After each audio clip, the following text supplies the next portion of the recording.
بسم اللہ الرحمن الرحیم۔ ہماری آج کی بیٹھک قرآن مجید کو پڑھنے کے لیے نہیں ہے، فار اے چینج۔ آج کے ہمارے اکٹھے ہونے کا مقصد یہ ہے کہ ہم میں سے بعض لوگ اللہ کی مہربانی سے کچھ دنوں کے بعد عمرے کے لیے جا رہے ہیں۔ عازمین عمرہ ہے، تو ہم نے یہ سوچا کہ ہم عمرے کی تیاری کے سلسلے میں کچھ بات چیت کریں۔ یہ ہمارا بات چیت کرنا اصل میں وہی ضرورت ہے کہ جس کو قرآن مجید نے سورہ بقرہ میں بیان کیا، آیت نمبر 197 میں، کہ دیکھو تم جب حج کے یا عمرے کے سفر کے لیے جا رہے ہو تو وَتَزَوَّدُوا، تم زاد راہ لے کے جاؤ، یعنی تقوی کی زاد راہ۔ فَإِنَّ خَيْرَ زَادِ التَّقْوَىٰ، اس لیے کہ بہترین زاد راہ تو تقوی کی زاد راہ ہے۔ زاد راہ یعنی سامان سفر۔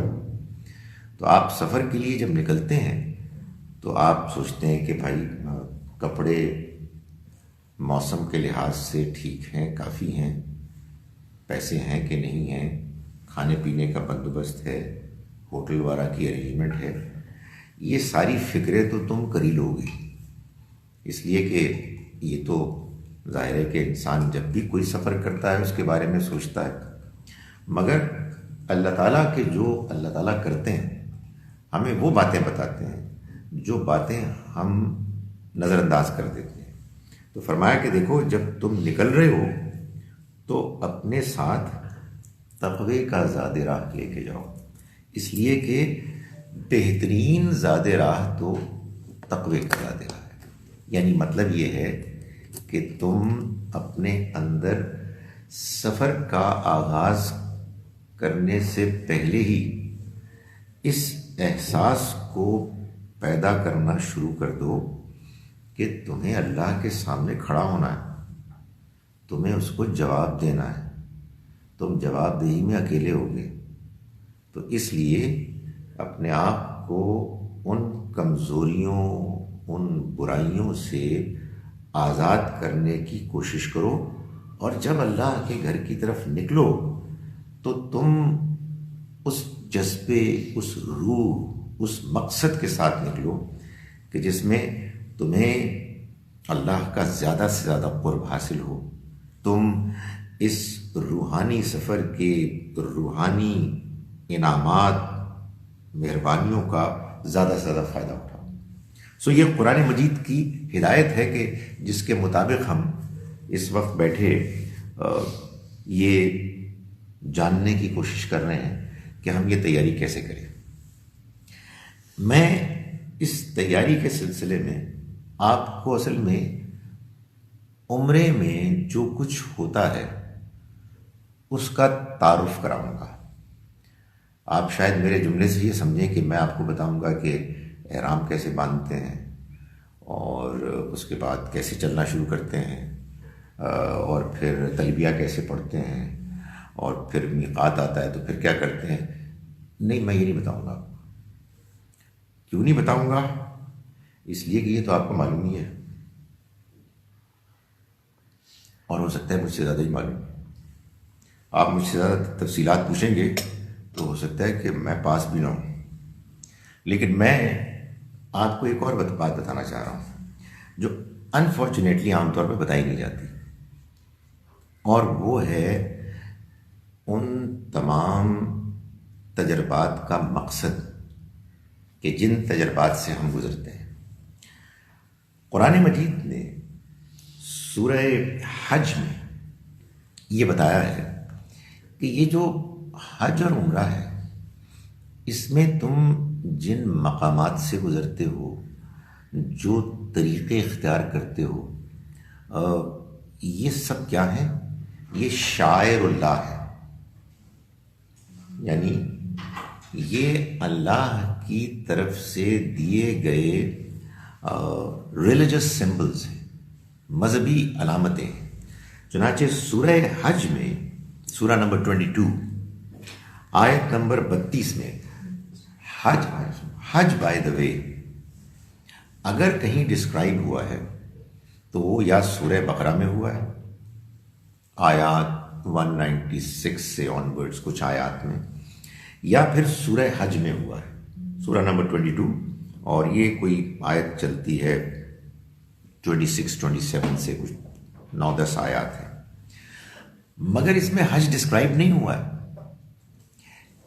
حج تو ہم کو سنت سے ملا ہے، حج سنت ابراہیمی ہے۔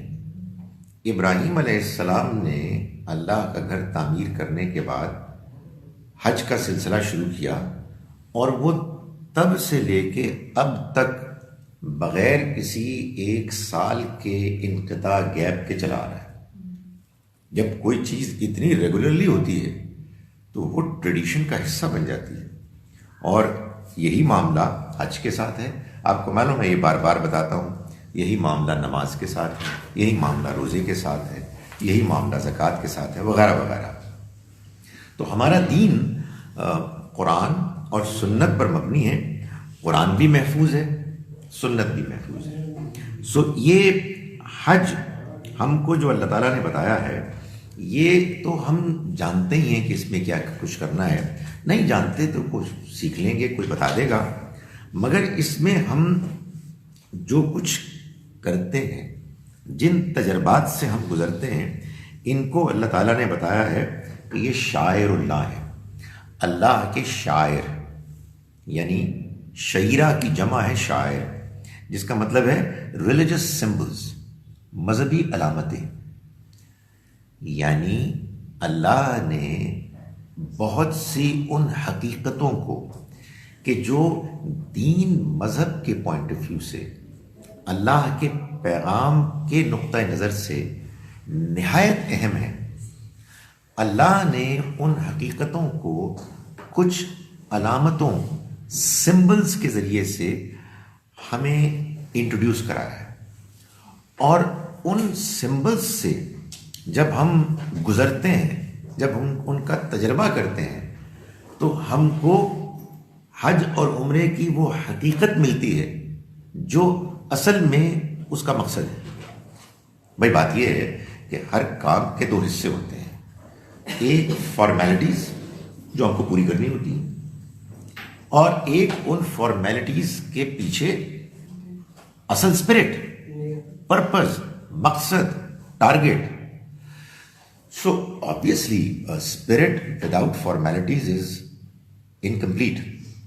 لیکن formalities without spirit, without purpose is not the objective. وہ اصل مقصد نہیں ہے۔ اس لیے آپ نماز پڑھیں گے تو میں آپ سے کہوں گا کہ دیکھو، نماز کا ایک طریقہ ہے، لیکن وہ مقصد نہیں ہے۔ نماز اللہ کو یاد کرنے کے لیے ہے۔ آپ روزہ رکھیں گے تو قرآن ہم کو بتائے گا کہ اس کا مقصد تقویٰ پیدا کرنا ہے۔ اسی طرح سے حج ہے، حج کا اگر آپ اور عمرہ مقصد جاننا چاہتے ہیں تو پھر آپ کو حج کے اندر جو فارمیلٹیز، جو شعائر، جو ریلیجس سمبلز ہیں، ان کی ظاہری شکل اور فارمیلٹیز کو جاننے کے علاوہ ان کے اصل اسپرٹ اور مقصد کو جاننا ضروری ہے۔ اگر آپ حج اور عمرے سے کما حق ہو، جیسا کہ وہ ڈیزرو کرتا ہے، فائدہ اٹھانا چاہتے ہیں، تو آپ کو یہ کرنا ہوگا۔ چنانچہ قرآن مجید کی اس آیت میں، یعنی سورہ حج جو سورہ نمبر 22 ہے، اس کی آیت نمبر 32 میں اللہ تعالیٰ نے فرمایا، وَمَن يُعَظِّمْ شَعَائِرَ اللَّهِ، جو اللہ کے شاعر کی تعظیم کرتا ہے، ان کی عزت، ان کا احترام کرتا ہے، فَإِنَّهَا مِن تَقْوَى الْقُلُوبِ، تو یہ دلوں کے تقوی کے نتیجے میں ہے، اس کا تعلق دل کے تقوی سے ہے۔ حج 2 طرح کا ہے، ایک الحج الاکبر اور ایک الحج الاصغر۔ الحج الاکبر اصل حج ہے اور الحج الاصغر عمرہ ہے. یہ ہمارے ہاں پروبیبلی سب کانٹیننٹ کی وائڈ اسپریڈ جو غلط فہمیاں ہیں، جن کی کبھی اگر لسٹ بنائی جائے تو ایک بہت بڑا والیوم بن سکتا ہے. اس میں ایک یہ بھی ہے کہ ہمارے ہاں یہ مشہور ہے کہ جو الحج الاکبر ہے وہ جمعے والا حج ہے اور الحج الاصغر ہے یہ عمرہ ہے. نہیں، ایسا نہیں ہے، بلکہ الحج الاکبر حج ہے اور الحج الاصغر عمرہ ہے. آپ آ جائیں، میں نے در تشریف. سو ہم اس وقت آبویسلی الحج الاصغر کی بات کریں گے جو عمرہ ہے. ہم جانتے ہیں کہ حج کی ڈیفینیٹ تاریخیں ہیں اور عمرہ سارا سال ہو سکتا ہے. حد یہ ہے کہ جب حج ہو رہا ہوتا ہے تب بھی ہو سکتا ہے. اس کے بارے میں پہلی بات تو میں آپ یوں سمجھیے کہ تمہیداً بیان کر رہا ہوں کہ اس پوری ایکسرسائز کا پرپز کیا ہے. اس پوری ایکسرسائز کا پرپز یہ ہے کہ ہم اللہ کے گھر میں جائیں اور اس کے انعامات، اس کی نعمتوں کا اعتراف کریں، اس کی وحدانیت، اس کی بڑائی، اس کے اس کائنات کے واحد خالق و مالک ہونے کا اعتراف کریں اور اپنے آپ کو ٹھیک کریں، اپنی اصلاح کریں. اس لیے کہ یہ کام ہو نہیں سکتا اگر ہم اندر سے کھوکھلیں. ہمیں اللہ کو جینوئنلی پانا ہے، حقیقت میں ہمیں اس کی تعریف کرنی ہے، اس کا شکر ادا کرنا ہے اور اس کی بڑائی کا اعتراف کرنا ہے. تو اس مقصد کے لیے ہم کو اللہ تعالیٰ نے اپنے گھر میں بلایا ہے اور ہم کو ظاہر ہے کہ جب یہ کام کریں گے تو شیطان رکاوٹیں کھڑی کرے گا. ہم جب یہ کام کرنے کے لیے جائیں گے تو ہم کو قدم قدم پر یہ احساس ہوگا کہ زندگی میں بہت گڑبڑ ہو چکی ہے. Things are not going well, they not moving in the right direction. So قدم قدم پر ہم کو احساس ہوگا اور ہمیں توبہ، استغفار، معافی مانگنے کا موقع ملے گا. سو مقصد یہ ہے کہ ہم اللہ کے گھر میں جائیں اور ہم دنیا کی رکاوٹوں، مشکلات سے آزاد ہو کے جائیں اور اس ماحول میں جا کر ہم اللہ کا شکر ادا کریں اس کی نعمتوں پر، ایسے کہ جیسے کہ شکر ادا کرنے کا حق ہے.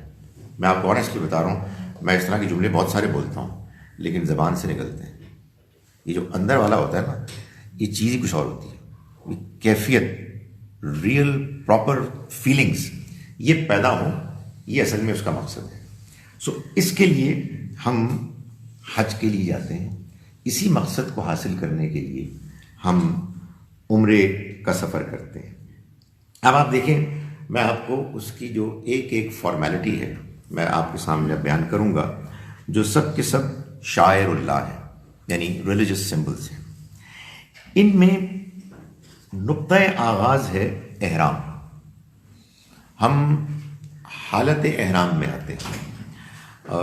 حالت احرام کی فارمیلٹیز میں سے ایک فارمیلٹی ہے لباس. اللہ تعالیٰ نے خواتین کو کنسیشن دیا ہوا ہے، اس کی مہربانی ہے، خواتین کو شکر ادا کرنا چاہیے. مردوں کے لیے جو لباس ہے وہ اصل میں دو انسلی چادریں ہیں، پریفریبلی، آئیڈیلی سفید. ایک تہمت کے طور پر بدن کے نچلے حصے کو ڈھانپنے کے لیے اور ایک اوپر کے حصے کو ڈھانپنے کے لیے.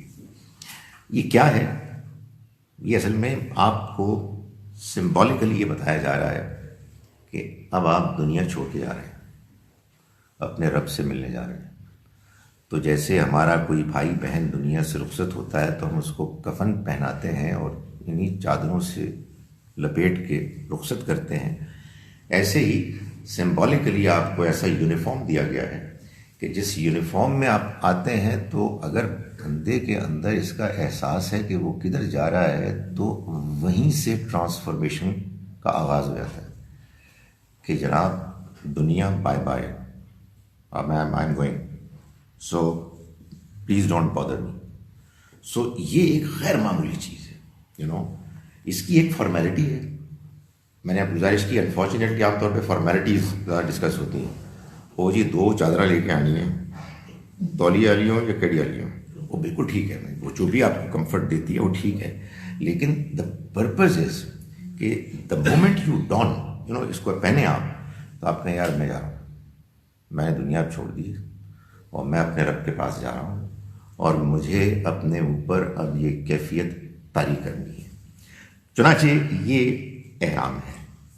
اس احرام کے باندھتے ہی اللہ تعالیٰ نے ایک بات بیان فرمائی ہے کہ دیکھو اب تم جا رہے ہو نا، تو فمن فرض فیہن الحج، جو اب حج کے لیے چل پڑے، جس کے لیے وہ مقرر ہو گیا، فلا رفث ولا فسوق ولا جدال فی الحج، نہ تو کوئی بے حیائی کی بات ہوگی، نگاہ پاک رکھیں گے، دل کو پاک رکھیں گے، صاف ستھرا رکھیں گے. حد یہ ہے کہ اس معاملے میں جو چیز جائز ہے اس سے بھی رک جائیں گے، آپ حالت احرام میں آ جائیں. ولا فسوق، نہ کوئی اور گناہ کی چیز کریں گے. جھوٹ بولنا اگر آپ کی عادت شریفہ رہی ہے تو پلیز اب آپ اس کو چھوڑ دیں. You are on a serious journey. کوئی دھوکہ نہیں ہوگا، کوئی گڑبڑ نہیں ہوگی. ولا جدال، اور نہ جھگڑا ہوگا. ہم بڑے ماہر ہیں ایک دوسرے سے جھگڑنے میں، ایک دوسرے کو برا بھلا کہنے، ایک دوسرے کو کمتر سمجھنے میں، ایک دوسرے کے بارے میں بدزنی کرنے میں. All gone, finished. آپ نے اب احرام باندھ لیا ہے اور آپ اب جا رہے ہیں اس سفر کے لیے کہ جو آپ کی زندگی کا، اگر آپ اس کو جانیں تو اہم ترین سفر ہے. اتنا اہم ہے کہ آپ کو دنیا چھڑوا دی گئی ہے اور اب آپ مینٹلی فوکسڈ ہوں. کوئی گڑبڑ نہیں ہوگی، نہ کوئی بے حیائی بےہودگی کی بات ہوگی، نہ کوئی گناہ کی بات ہوگی، نہ کوئی جھگڑا ہوگا. اب یہ باتیں اس لیے کہی گئی ہیں کہ ایک تو یہ ہے کہ آنیسٹلی جب آدمی اس طرح کے سفر ایکسپیڈیشن پہ جاتا ہے تو کچھ چانسز بھی زیادہ ہوتے ہیں اس طرح کی گڑبڑ کے. بندے ساتھ ہوتے ہیں، بندہ اگر فوکس نہ ہو تو ویسے ہی اریٹیٹڈ ہوتا ہے، یار کتنے پھنس گئے لوگ، تو ایک دوسرے کو تنگ کرنے لگتا ہے. تو اس لیے پہلے سے وارن کر دیا گیا.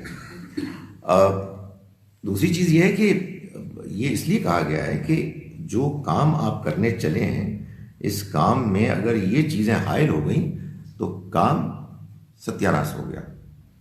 اور شیطان کے جو ظاہر ہے کہ سب سے زیادہ اس سفر میں اگینسٹ ہوگا اس سفر کے، وہ یہی کوشش کرے گا کہ کسی طرح سے اس میں کوئی مشکل پیدا کی جائے، کوئی اڑنگا ڈالا جائے، کوئی رپھڑ کیا جائے.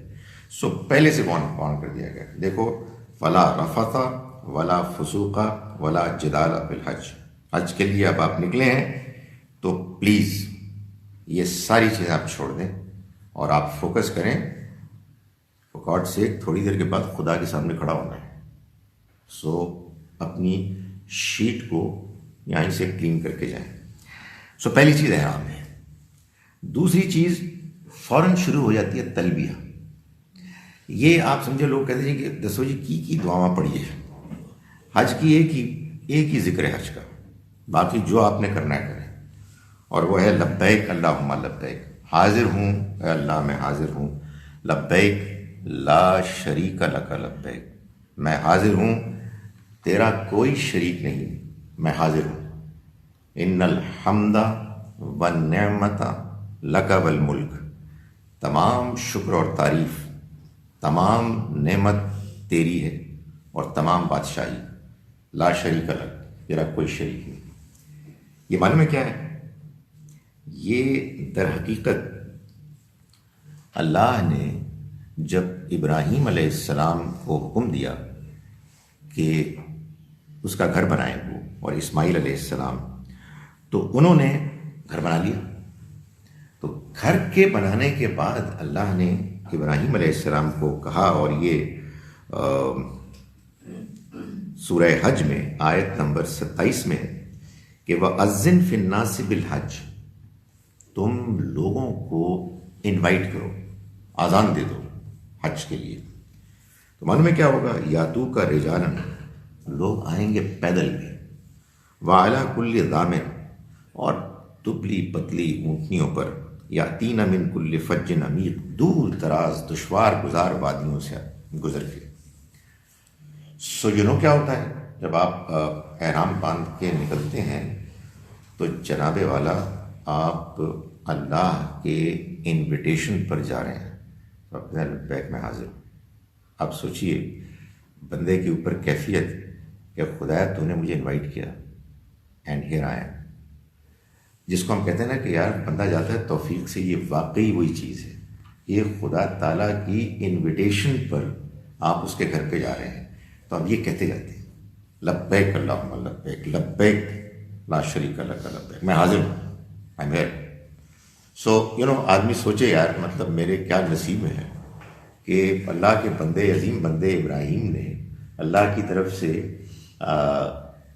انویٹیشن ایکسٹینڈ کیا, اور میں نے اب اس سفر کا آغاز کیا. سو یہ ایک بڑی خیر معمولی چیز ہے تلبیہ. سو اس کو پڑھنا ہے, لیکن پڑھیں آپ اس جذبے کے ساتھ, تو آپ دیکھیں گے کہ آپ پہنچ جائیں گے کہیں اور.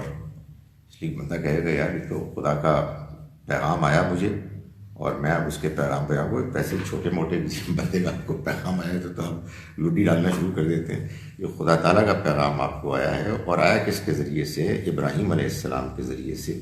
اور خود اللہ تعالیٰ کہہ رہے ہیں کہ اب جس کو تمہیں ملا ہے نا پیغام, جسٹ کیپ سیئنگ دیٹ, حاضر ہوں اے اللہ, میں حاضر ہوں, حاضر ہوں, تیرا کوئی شریک نہیں, میں حاضر ہوں. تمام شکر اور تعریف, تمام نعمتیں تیری ہیں, اور تمام بادشاہت بھی, تیرا کوئی شریک نہیں. سو آبویسلی یہ گھر اللہ کی توحید کا مرکز ہے. اس میں اس کو بار بار بیان کرنا ضروری ہے, اور ظاہر ہے کہ جب آپ اس کو بیان کریں گے تو اس کی وہ بیک گراؤنڈ اور جو سٹارٹنگ پوائنٹ ہے وہ آپ کے ذہن میں تازہ ہوگا. اس کے بعد جناب تیسرا جو ایک آپ کو یہ تجربہ ہوتا ہے جو شعیرہ ہے شاعر اللہ میں سے, وہ ہے میقات.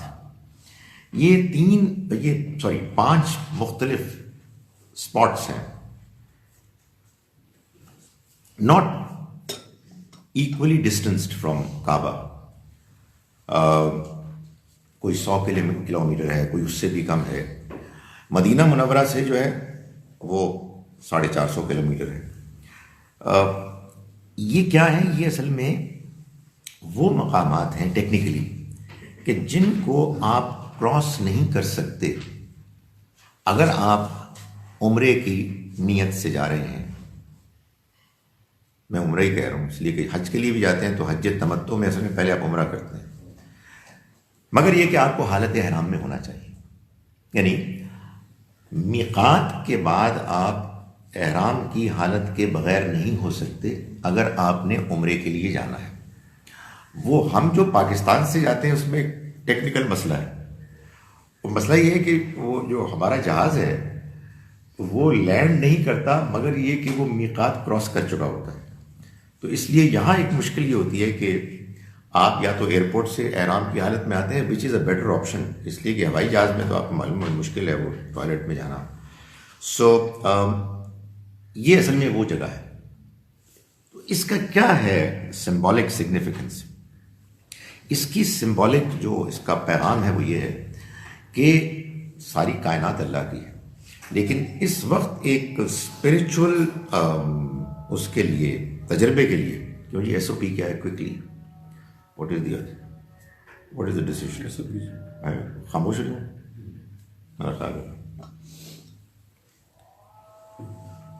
آذان کے لیے خاموش ہو.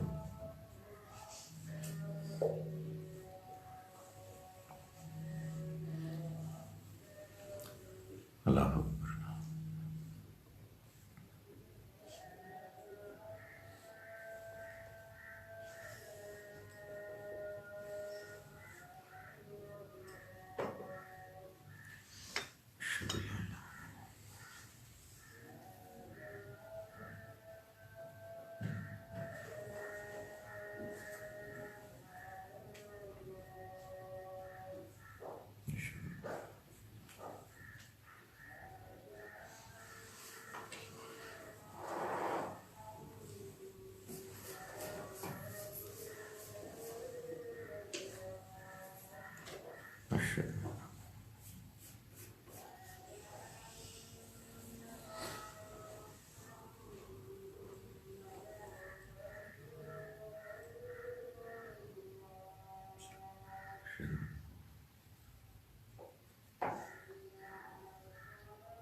جی میقات علامتی طور پر خدا تعالیٰ کی روحانی سلطنت کا آغاز ہے.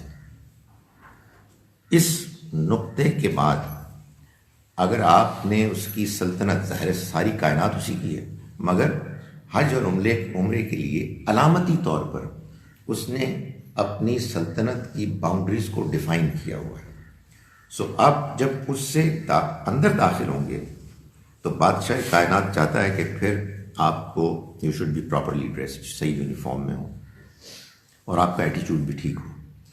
اس سے پہلے تو چلو ٹھیک ہے، کچھ گوارا ہے، اس کے بعد نا بی سیریس. اگر آپ نے اس سے فائدہ اٹھانا ہے تو آپ کو پھر اس لباس میں ہونا ہوگا. اینڈ اگین لباس کچھ نہیں ہے، لباس کے اندر جو اسپرٹ ہے وہ ٹھیک ہونی چاہیے، آپ کا فریم آف مائنڈ ٹھیک ہونا چاہیے. اس کے بعد جناب the biggest of them all اللہ کا گھر ہے، بیت اللہ. آبویسلی کوئی بھی نہیں مانتا کہ اللہ تعالیٰ وہاں رہتے ہیں. اس کا کیا مطلب ہے بیت اللہ کا؟ بیت و ذکر اللہ، اللہ کی یاد کا گھر.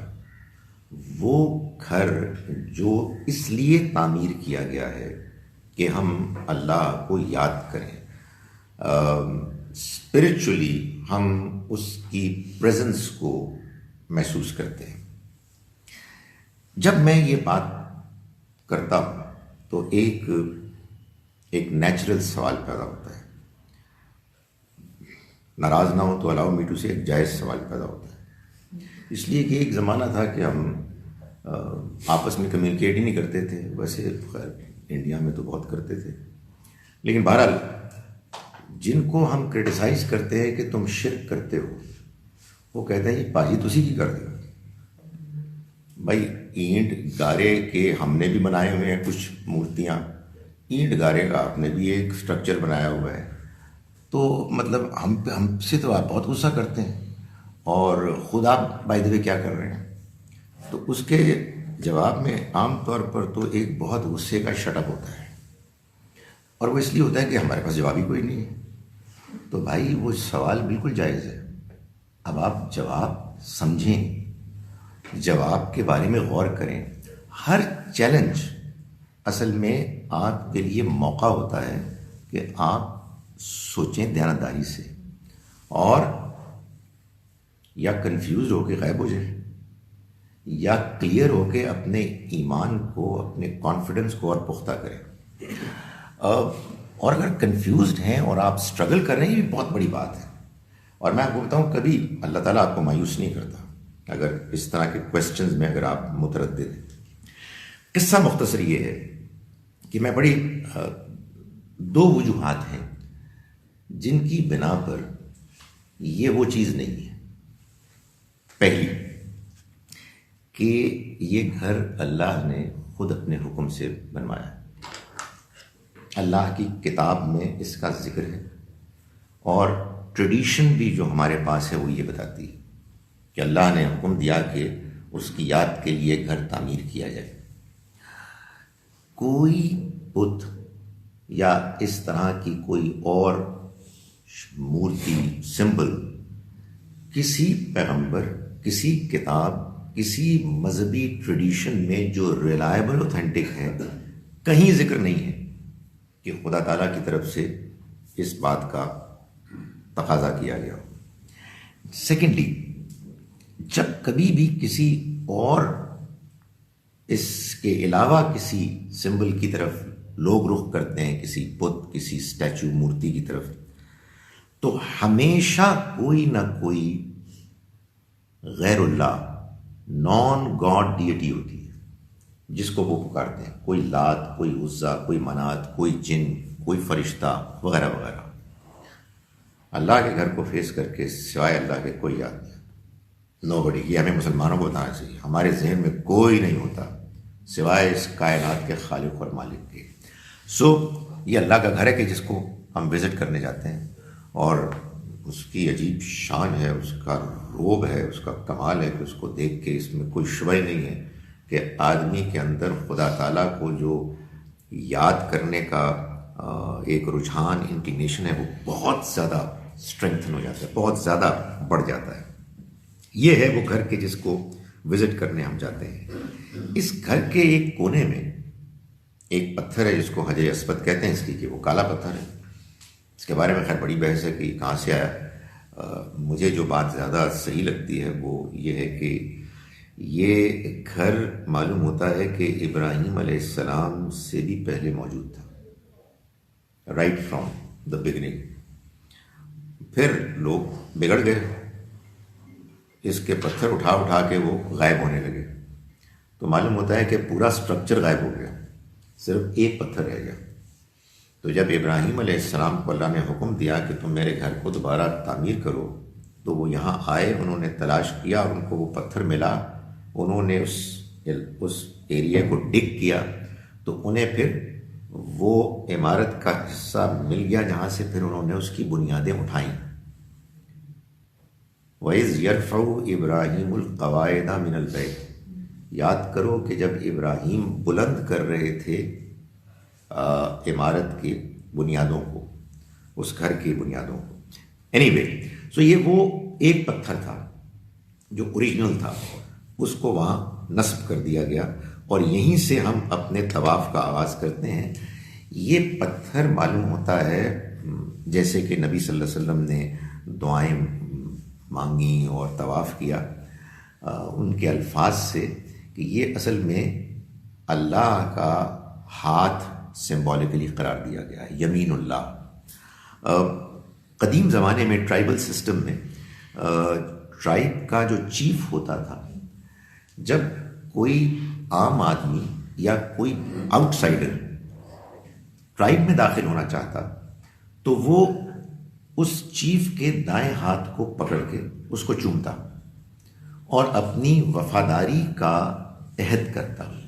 تو اصل میں ہم اللہ کے گھر میں جا کے اللہ کے ساتھ اپنی وفاداری کا عہد کرتے ہیں، اس کو چوم کے، ہاتھ لگا کے، ہاتھ کو چوم کے یا اس کی طرف اشارہ کر کے۔ سو ہم اصل میں کیا کرتے ہیں، وہی جو الفاظ آئے ہیں، وفا ہم بعہدک، ہم تیرے گھر میں آئے ہیں اور اس کا طواف کر رہے ہیں، تیرے ساتھ کیے ہوئے توحید اور تیری اوبیڈینس، تیری فرما برداری کے عہد کو پورا کرنے کے ارادے سے۔ وہ کیا پورا وعدہ ہے اللہ کا کہ تم میرے اس عہد کو پورا کرو گے، میں تمہیں آگے کامیاب کروں گا۔ سو ہم اپنے اس کیے ہوئے وعدے کو، کہ جو ہر ایمان والا ایمان لانے کے نتیجے میں کرتا ہی ہے، ہم اس کو دہراتے ہیں، اور ہم اس پتھر کو کہ جو علامتی طور پر اللہ کا دایاں ہاتھ قرار دیا گیا ہے، ہم اس سے اس عہد کو استوار کرتے ہیں، اپنے آپ کو ریمائنڈ کراتے ہیں اور اس کے بارے میں کلیئر ہوتے ہیں۔ اس کے بعد طواف ہے۔ طواف اللہ کے گھر کے چکر ہے۔ یہ جب اللہ کی عبادت کی غرض سے ایک خاص مقصد کے لیے کہ جو آگے آ رہا ہے، آپ جانور قربان کرتے ہیں، تو یہ جانور کی قربانی جو آپ پیش کرتے ہیں نظر کے طور پر، اس سے پہلے کے چکر ہے، یعنی اس کو ساتھ لے کے چلتے ہیں۔ اور یہ قدیم زمانے سے جو عبادت کے طریقے ہیں ان میں ایک طریقہ یہ رہا ہے۔ بائبل میں اس کا بڑا ذکر آتا ہے، ہلانا، گزرانا، عجیب سا لفظ اردو میں آئے لیکن وہ گزراتے ہیں، گزارنا وغیرہ وغیرہ۔ یہ جو ہم عمل کرتے ہیں، اس عمل کے نتیجے میں ہم خدا کے گھر کے بہت قریب ہوتے ہیں، اور ہم گھوم رہے ہوتے ہیں، اور ہم ایک بڑے اسپیشل پرپز کے لیے آئے ہوتے ہیں۔ ہم اس سے اپنے عہد کو، اپنی جانب کا جو حصہ ہے اس کو پورا کرنے کا وعدہ کر رہے ہوتے ہیں۔ سو یہ ایک غیر معمولی آدمی کے پاس اپرچونٹی ہوتی ہے کہ بندہ مانگے اس سے جو مانگنا ہے۔ مجھے ایسا معلوم ہوتا ہے کہ آپ سامنے ہیں آپ کے، اور آپ کے پاس ایک بے پناہ موقع ہے، آپ کو ایسا لگتا ہے کہ جیسے اپوائنٹمنٹ مل گئی کہ اب آپ کے پاس ٹائم ہے جی، سو سے واٹ یو وانٹ ٹو سے۔ ہمارے لوگ کہتے ہیں کیا دعائیں کریں، میں گزارش کرتا ہوں جو آپ کے دل میں ہے وہ کریں. وہ پوچھتے ہیں دل میں کیا ہونی چاہیے, تو پھر میں یہ کہتا ہوں کہ آپ ہوم ورک کر کے جائیں. یہ میرا بالکل ذاتی ایک پروپوزل ہے. 7 چکر ہوتے ہیں نا, ایک تو چکر آدمی بھول جاتا ہے کہ 6 ہوئے کہ 8 ہوئے. سو اگر آپ میرے پروپوزل کو سن لیں, ماننے کی تو کوئی ضرورت ہی نہیں ہے, تو ہو سکتا ہے کہ اس میں کچھ فائدہ آپ کو نظر آئے. کسی بھی طواف میں جب آپ جائیں تو یو آلریڈی نو کہ اس کے 7 چکر ہونے ہیں, تو آپ 7 ڈفرینٹ ٹائٹلز اپنی دعاؤں کے بنا لیں. مثال کے طور پر پہلے چکر میں میں اپنی ذات کے لیے دعا کروں گا, اینڈ آنیسٹلی ادھر سے شروع ہونا چاہیے. Charity begins at home. ذات کے لیے مطلب مجھے یار معافی مانگنی ہے بھائی, بڑی گڑبڑ کر کے آیا ہوں میں, اور میں دل سے جو مجھے مانگنا ہے اپنے لیے. دوسرے میں فار انسٹنس والدین کے لیے. تیسرے میں مثال کے طور پر بقیہ فیملی کے لیے. کوئی آپ کا پروجیکٹ ہے اچھا, اس کے لیے, اینڈ سو آن. 7 آپ کریں گے تو آپ یہ محسوس کریں گے کہ آپ ٹوٹلی فوکسڈ ہوں گے, اور آپ کو کبھی نہیں بھولے گا 7 چھٹے میں یہ کرنا, 7ویں میں کرنا. تو انشاءاللہ آپ نے طواف تو بہت سارے کرنے ہیں, تو دعائیں ختم ہو جائیں گی, اپرچونیٹیز ختم نہیں ہوں گی. بہت سارے اور کام کرنے کے, مثلا آپ ایک مرتبہ طواف کرنے کے بعد بیٹھیں اور پھر دوبارہ ہوم ورک کریں, تو آپ کو یہ محسوس ہوگا کہ آپ کی ذات گرامی کے لیے بہت ساری دعائیں کرنے والی ہیں. مثال کے طور پر پہلے چکر میں نیکسٹ ٹائم غصہ, دوسرے چکر میں غیبت, تیسرے میں بدزنی, چوتھے میں حسد. پتہ نہیں کیا کیا کیا چیزیں ہیں جی وہ ہم نے وہاں سے صاف کروانی ہیں. کیا کیا اپنی پرسنالٹی کی ویکنیسز ہیں جو دور کروانی ہے. You are talking to somebody who is there, right there, and the one who can do everything. صرف اس چیز کی دیر ہے کہ آپ کے دل سے نکلے. سو طواف ایک غیر معمولی چیز ہے. آنیسٹلی اس کے لیے مینٹلی پریپیئرڈ ہو کے جائیں. پہلے میں یہ کرنا ہے, دوسرے بتا جاتے ہیں وہاں. میں بڑا حیران ہوتا ہوں, وہاں ہمارے بڑے اچھے پسندیدہ ممالک کے بعض لوگ آئے ہوتے ہیں. ایک بندہ اونچی آواز میں بول رہا ہوتا ہے, پیچھے اونچی آواز میں اس کو دہرا رہے ہوتے ہیں, without understanding anything and making sure that everybody else gets distracted. دائیں بائیں کسی ہو گئے. سو وہ آپ بالکل ڈسٹریکٹ نہ ہوں, آپ اپنے کام پر فوکس کریں, تو آپ یہ محسوس کریں گے کہ کمال گفتگو ہو رہی ہے اللہ کے ساتھ. Just talk to him. So اس کے بعد انشاءاللہ آپ کو اگر یہ کامیاب ایک مرتبہ طواف ہو گیا تو آپ پھر طواف کرتے رہیں گے. اور اللہ کے گھر کی سب سے بڑی عبادتی طواف ہے, اس کو بیان بھی کیا گیا ہے روایات میں. سو طواف یہ ہے. اس کے بعد ہم سعی کے لیے جاتے ہیں. صفا اور مروہ, مروہ سے صفا, یہ 7 چکر ہیں. یعنی صفا سے مروہ ایک چکر ہے, اور مروہ سے صفا دوسرا چکر. بعض لوگ 14 چکر لگاتے ہیں. وہ 7 ہی لگانے ٹھیک ٹھاک ایک ایکسرسائز ہے. یہ بھی آلٹرنیٹو ہے قربانی سے پہلے کے چکر, کہ آپ اپنی قربانی کو پیش کرنے والے ہیں, تو آپ اس سے پہلے پھر اللہ کے گھر میں ذرا نسبتاً دور آپ یہ چکر لگاتے ہیں. اس میں ہمارے ہاں ہسٹوریکل بیک گراؤنڈ کے پوائنٹ آف ویو سے 2 اوپینینز ہیں. کسی ایک اوپینین کی بھی ضرورت نہیں ہے, اس لیے کہ سچی بات یہ ہے کہ میں نے گزارش کی کہ سارا حج, سارا عمرہ ریلیجس سمبلز ہیں. ریلیجس سمبلز کو کسی ہسٹوریکل ایونٹ کی ضرورت نہیں ہے. ہو تو بہت اچھی بات ہے. کوئی بات یہ ہے کہ طواف میں کون سا ہسٹوریکل ایونٹ ہے؟ کوئی نہیں, یہ اللہ کا حکم ہے. سو اسی طرح سے ہر چیز میں آپ کو یہ دیکھنا ہے کہ اللہ نے آپ کو جو یہ کام کرنے کے لیے کہا ہے, اس کام کے پیچھے اصل مقصد, ٹارگٹ, گول کیا ہے. تاہم صحیح کے معاملے میں خاص طور پر ایک فیمس اوپینین یہ ہے کہ ہاجرہ علیہ السلام جب اسماعیل علیہ السلام بچے تھے, شیر خوار, چند مہینوں کے, تو ان کو ابراہیم علیہ السلام چھوڑ کے چلے گئے, اور وہ سخت پیاسے تھے, اور ہاجرہ علیہ السلام بہت بے چین ہوئی, اور انہوں نے پانی کو تلاش کرنے کے لیے صفا اور مروہ کے چکر لگائے. اس دوران میں روتے روتے انہوں نے اپنی اڑیاں رگڑی, اور زمزم کا چشمہ ابل پڑا, نکل آیا. تو عام طور پر لوگ اسی کو سمجھتے ہیں۔ دوسرا ایک نقطہ نظر یہ ہے کہ نہیں، یہ نہیں، ایسا نہیں ہے۔ قرآن مجید میں سورہ ابراہیم میں یہ بات بیان کی گئی ہے کہ ابراہیم علیہ السلام نے جب اللہ کا گھر تعمیر کر لیا تو اس کے بعد اللہ سے یہ دعا کی کہ اے میرے رب، تو اب لوگوں کی توجہ اس گھر کی طرف کر، میں اپنی اولاد کو اس وادی غیر ذی زر میں چھوڑے جا رہا ہوں، اور لوگوں کو متوجہ کر اور ان کو رزق فراہم کر۔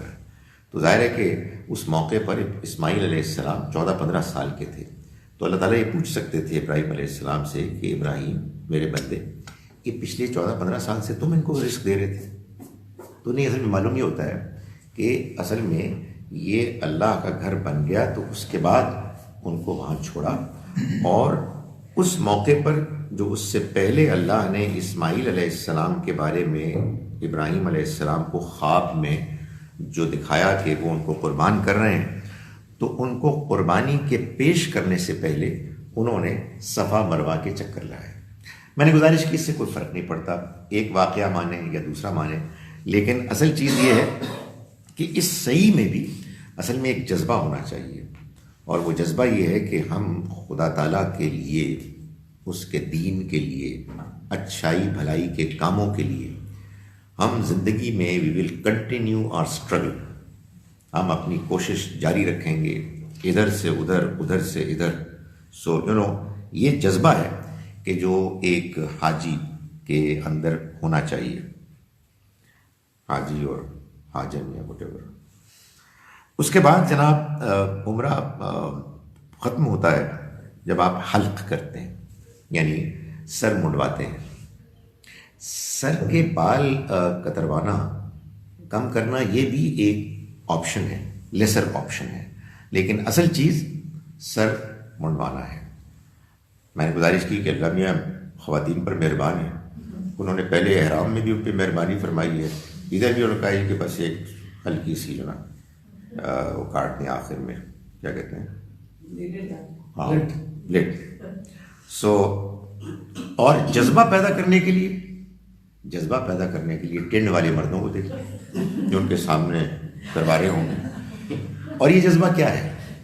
یہ جذبہ یہ ہے کہ اگین قدیم زمانے میں جب غلامی کا رواج تھا، تو جب کوئی شخص کسی آقا کا غلام بنتا تو وہ اپنا سر منڈوا کر اس بات کا اعلان کرتا کہ اب میں غلام ہوں، یعنی مطلب یہ ہے کہ don't bother, don't come to me for taking me as your slave, میں آلریڈی کمیٹڈ ہوں۔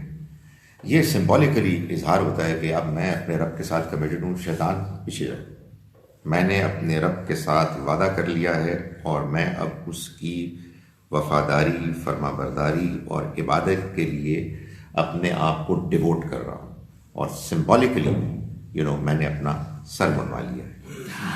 ہم لوگ انفارچونیٹلی یہ بھول گئے ہیں کہ عمرے کے آخر میں بھی قربانی ہوتی،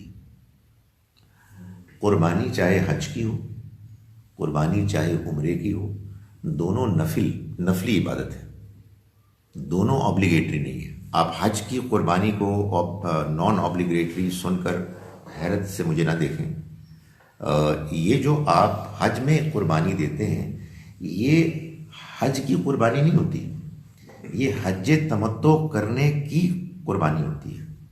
قرآن نے یہ بتایا ہے کہ اگر آپ حج تمتع کریں، حج تمتع وہ حج ہے کہ جس میں آپ حج کے سفر میں یہ سہولت پاتے ہیں کہ آپ عمرہ بھی کر لیتے ہیں۔ فمن تمتع بالعمرۃ الی الحج فما استیسر من الہدی، جو حج کے سفر میں عمرہ کا فائدہ اٹھانا چاہے تو پھر اسے چاہیے کہ وہ لازماً ایک ہدی کا جانور قربان کرے۔ وہ اتنا لازم ہے کہ اگر آپ اس کو نہیں کریں گے، کہ آپ افورڈ نہیں کر سکتے اس وجہ سے، تو پھر آپ کو 10 روزے رکھنے ہوں گے، 3 روزے حج کے سفر میں، اور 7 اذا رجعتم، جب تم لوٹو گے۔ اللہ میاں اس کے بارے میں اتنے پرٹیکولر ہے کہ آخر میں کہتے ہیں، بات سمجھ میں آئی ہے، تلک عشرۃ کاملہ، یہ پورے 10 ہیں۔ سو یہ لازم ہے۔ تو ہم لوگ جب حج کرتے ہیں تو حج تمتع کرتے ہیں، اس لیے ہم جانور قربان کرتے ہیں، لیکن ایک کرتے ہیں، وہ جو جانور جو ہدی کا جانور جو اصل حج کا ہے وہ نہیں کرتے، اس لیے وہ نفلی ہے. میں کہہ رہا ہوں کرنا چاہیے. اور یہ بھی نفلی ہے، اس کو تم بھول گئے. نبی صلی اللہ علیہ وسلم جب اس خواب کو دیکھنے کے بعد کہ جس کا ذکر سورہ فتح میں ہے، نکلے اپنے ساتھیوں کے ساتھ اور پھر حدیبیہ کے مقام پر رک گئے اور پھر وہ معاہدہ ہوا، تو اس موقع پر روایات میں بیان کیا جاتا ہے کہ جب احرام کی حالت سے آپ باہر آئے تو آپ نے جانور قربان کیے جو اپنے ساتھ لے گئے تھے. وہ عمرے کا سفر تھا. سو اینی وے یہ قربانی بھی اس کا حصہ ہے. میں نہیں توقع کرتا کہ ہم بھی یہ قربانی کر سکیں گے، مگر قربانی اصل میں حج اور عمرے کا پارٹ اینڈ پارسل ہے. یہ قربانی کیا ہے؟ یہ بھی سمبولک ہے، یعنی یہ بھی اصل میں ایک شعیرہ ہے، ریلیجس سمبل ہے، علامتی طور پر. اس کو تو ایکسپلین کر دیا. دیکھیں اللہ تعالیٰ اپنی باتوں کو بعض اوقات ایسے ایکسپلین کر دیتے ہیں کہ اس کے بعد جس کو کہتے ہیں بات سمجھ میں آ جاتی ہے. اللہ تعالیٰ نے فرمایا، مشہور آیت ہے، آپ نے بھی سنی ہوگی، لَن يَنَالَ اللَّهَ لُحُومُهَا وَلَا دِمَاؤُهَا. یہ تم جانور قربان کرتے ہو نا میرے گھر میں آ کے، نہ اللہ کو ان کا گوشت پہنچتا ہے نہ ان کا خون پہنچتا ہے، وَلَٰكِن يَنَالُهُ التَّقْوَىٰ مِنكُم، بلکہ تمہارے اندر کا تقویٰ پہنچتا ہے. یعنی وہ اسپرٹ ہے جو تم سے درکار ہے. تو قربانی کی اسپرٹ کیا ہے؟ اصل میں ہم اس جانور کو پیش کرتے ہیں علامتی طور پر اپنی جان کے نظر کے طور پر، ایز اے ریپلیسمنٹ، آلٹرنیٹیو. ہم یہ کہتے ہیں کہ اصل میں تو ہمیں اپنی جان پیش کرنی تھی، تیری مہربانی ہے تو نے ہم سے نہیں مانگی. تو ہم اب اس جانور کو قربانی کے طور پر پیش کرتے ہوئے اپنے اس جذبے اور عزم کا اظہار کر رہے ہیں کہ ہمارا مال، ہمارا وقت، ہماری انرجیز، ہماری خواہشات، ہمارا نفس اور جو ہمارے اندر کے رجحانات ہیں نیگیٹو، سب تیری خاطر حاضر ہیں، قربان ہم یہ کر رہے ہیں. تو یہ اللہ تعالیٰ کی ایک اور بڑی اہم شعیرہ ہے کہ جو در حقیقت اگر آپ اس کی صحیح اسپرٹ کے ساتھ کریں گے تو آپ دیکھیں گے کہ قدم قدم پر آپ کو موقع ملے گا اپنے آپ کو ٹھیک کرنے کا، آئندہ بہتری کے ساتھ زندگی گزارنے کا، عزم کرنے کا، اپنے گناہوں کی بخشش، معافی مانگنے کا. ہمارے اپنے ٹرپ میں تو پہلا مقام مدینہ منورہ ہے. میری پریزنٹیشن میں آخری ہے، اس لیے کہ وہ ظاہر عام طور پر ایسا ہی ہوتا ہے کہ آپ جاتے ہیں عمرہ کرنے، حج کرنے اور پھر بعد میں مدینہ منورہ جاتے ہیں. مدینہ منورہ اللہ کے پیغمبر صلی اللہ علیہ وسلم کا شہر ہے. آپ نے مکے سے ہجرت کر کے آپ وہاں گئے اور پھر آپ نے انصاری جو ساتھی تھے جنہوں نے ویلکم کیا ان کے ساتھ کمٹمنٹ کی کہ میں اب تمہیں کبھی نہیں چھوڑوں گا. تو نبی صلی اللہ علیہ وسلم کے غیر معمولی جو واقعات ہیں ان میں سے ایک یہ ہے کہ مکہ فتح ہو گیا. ہی ریلی لو مکہ. سب لوگوں کو مکے سے بڑی محبت تھی. آپ کا شہر تھا. آپ نے ساری جوانی، بچپن جہاں آدمی گزارتا ہے اس سے تو آدمی کو اتنا بے پناہ پیار ہوتا ہے. مکہ فتح ہو گیا، آپ نے اپنا وعدہ پورا کیا. He came back. سو وہ شہر ہے کہ جہاں اسلام کا آغاز ہوا، اسلام پریکٹس کیا گیا. نبی صلی اللہ علیہ وسلم نے وہاں سے جتنے بھی دین کے اہم کارنامے تھے ان کا آغاز وہاں سے کیا. اور ظاہر ہے کہ اس کی ایک ایک قدم پر، ایک ایک چپے پر وہ داستانیں ہیں کہ جو موجود ہیں. ہم اسی وجہ سے وہاں جاتے ہیں. ظاہر ہے کہ وہاں سب سے بڑی چیز آپ کی مسجد ہے جو آپ نے تعمیر کی. وہاں آپ نے نمازیں پڑھیں. ان میں وہ مقام بھی ہے کہ جو آپ کا روضہ مبارک اور منبر کے درمیان ہے، جس میں نماز پڑھنا بڑی اجر کا باعث ہے. ہم وہاں جاتے ہیں. ظاہر ہے کہ نبی صلی اللہ علیہ وسلم کی مسجد کے ساتھ ہی وہ اپارٹمنٹس تھے، حجرات کے جس میں آپ رہتے تھے.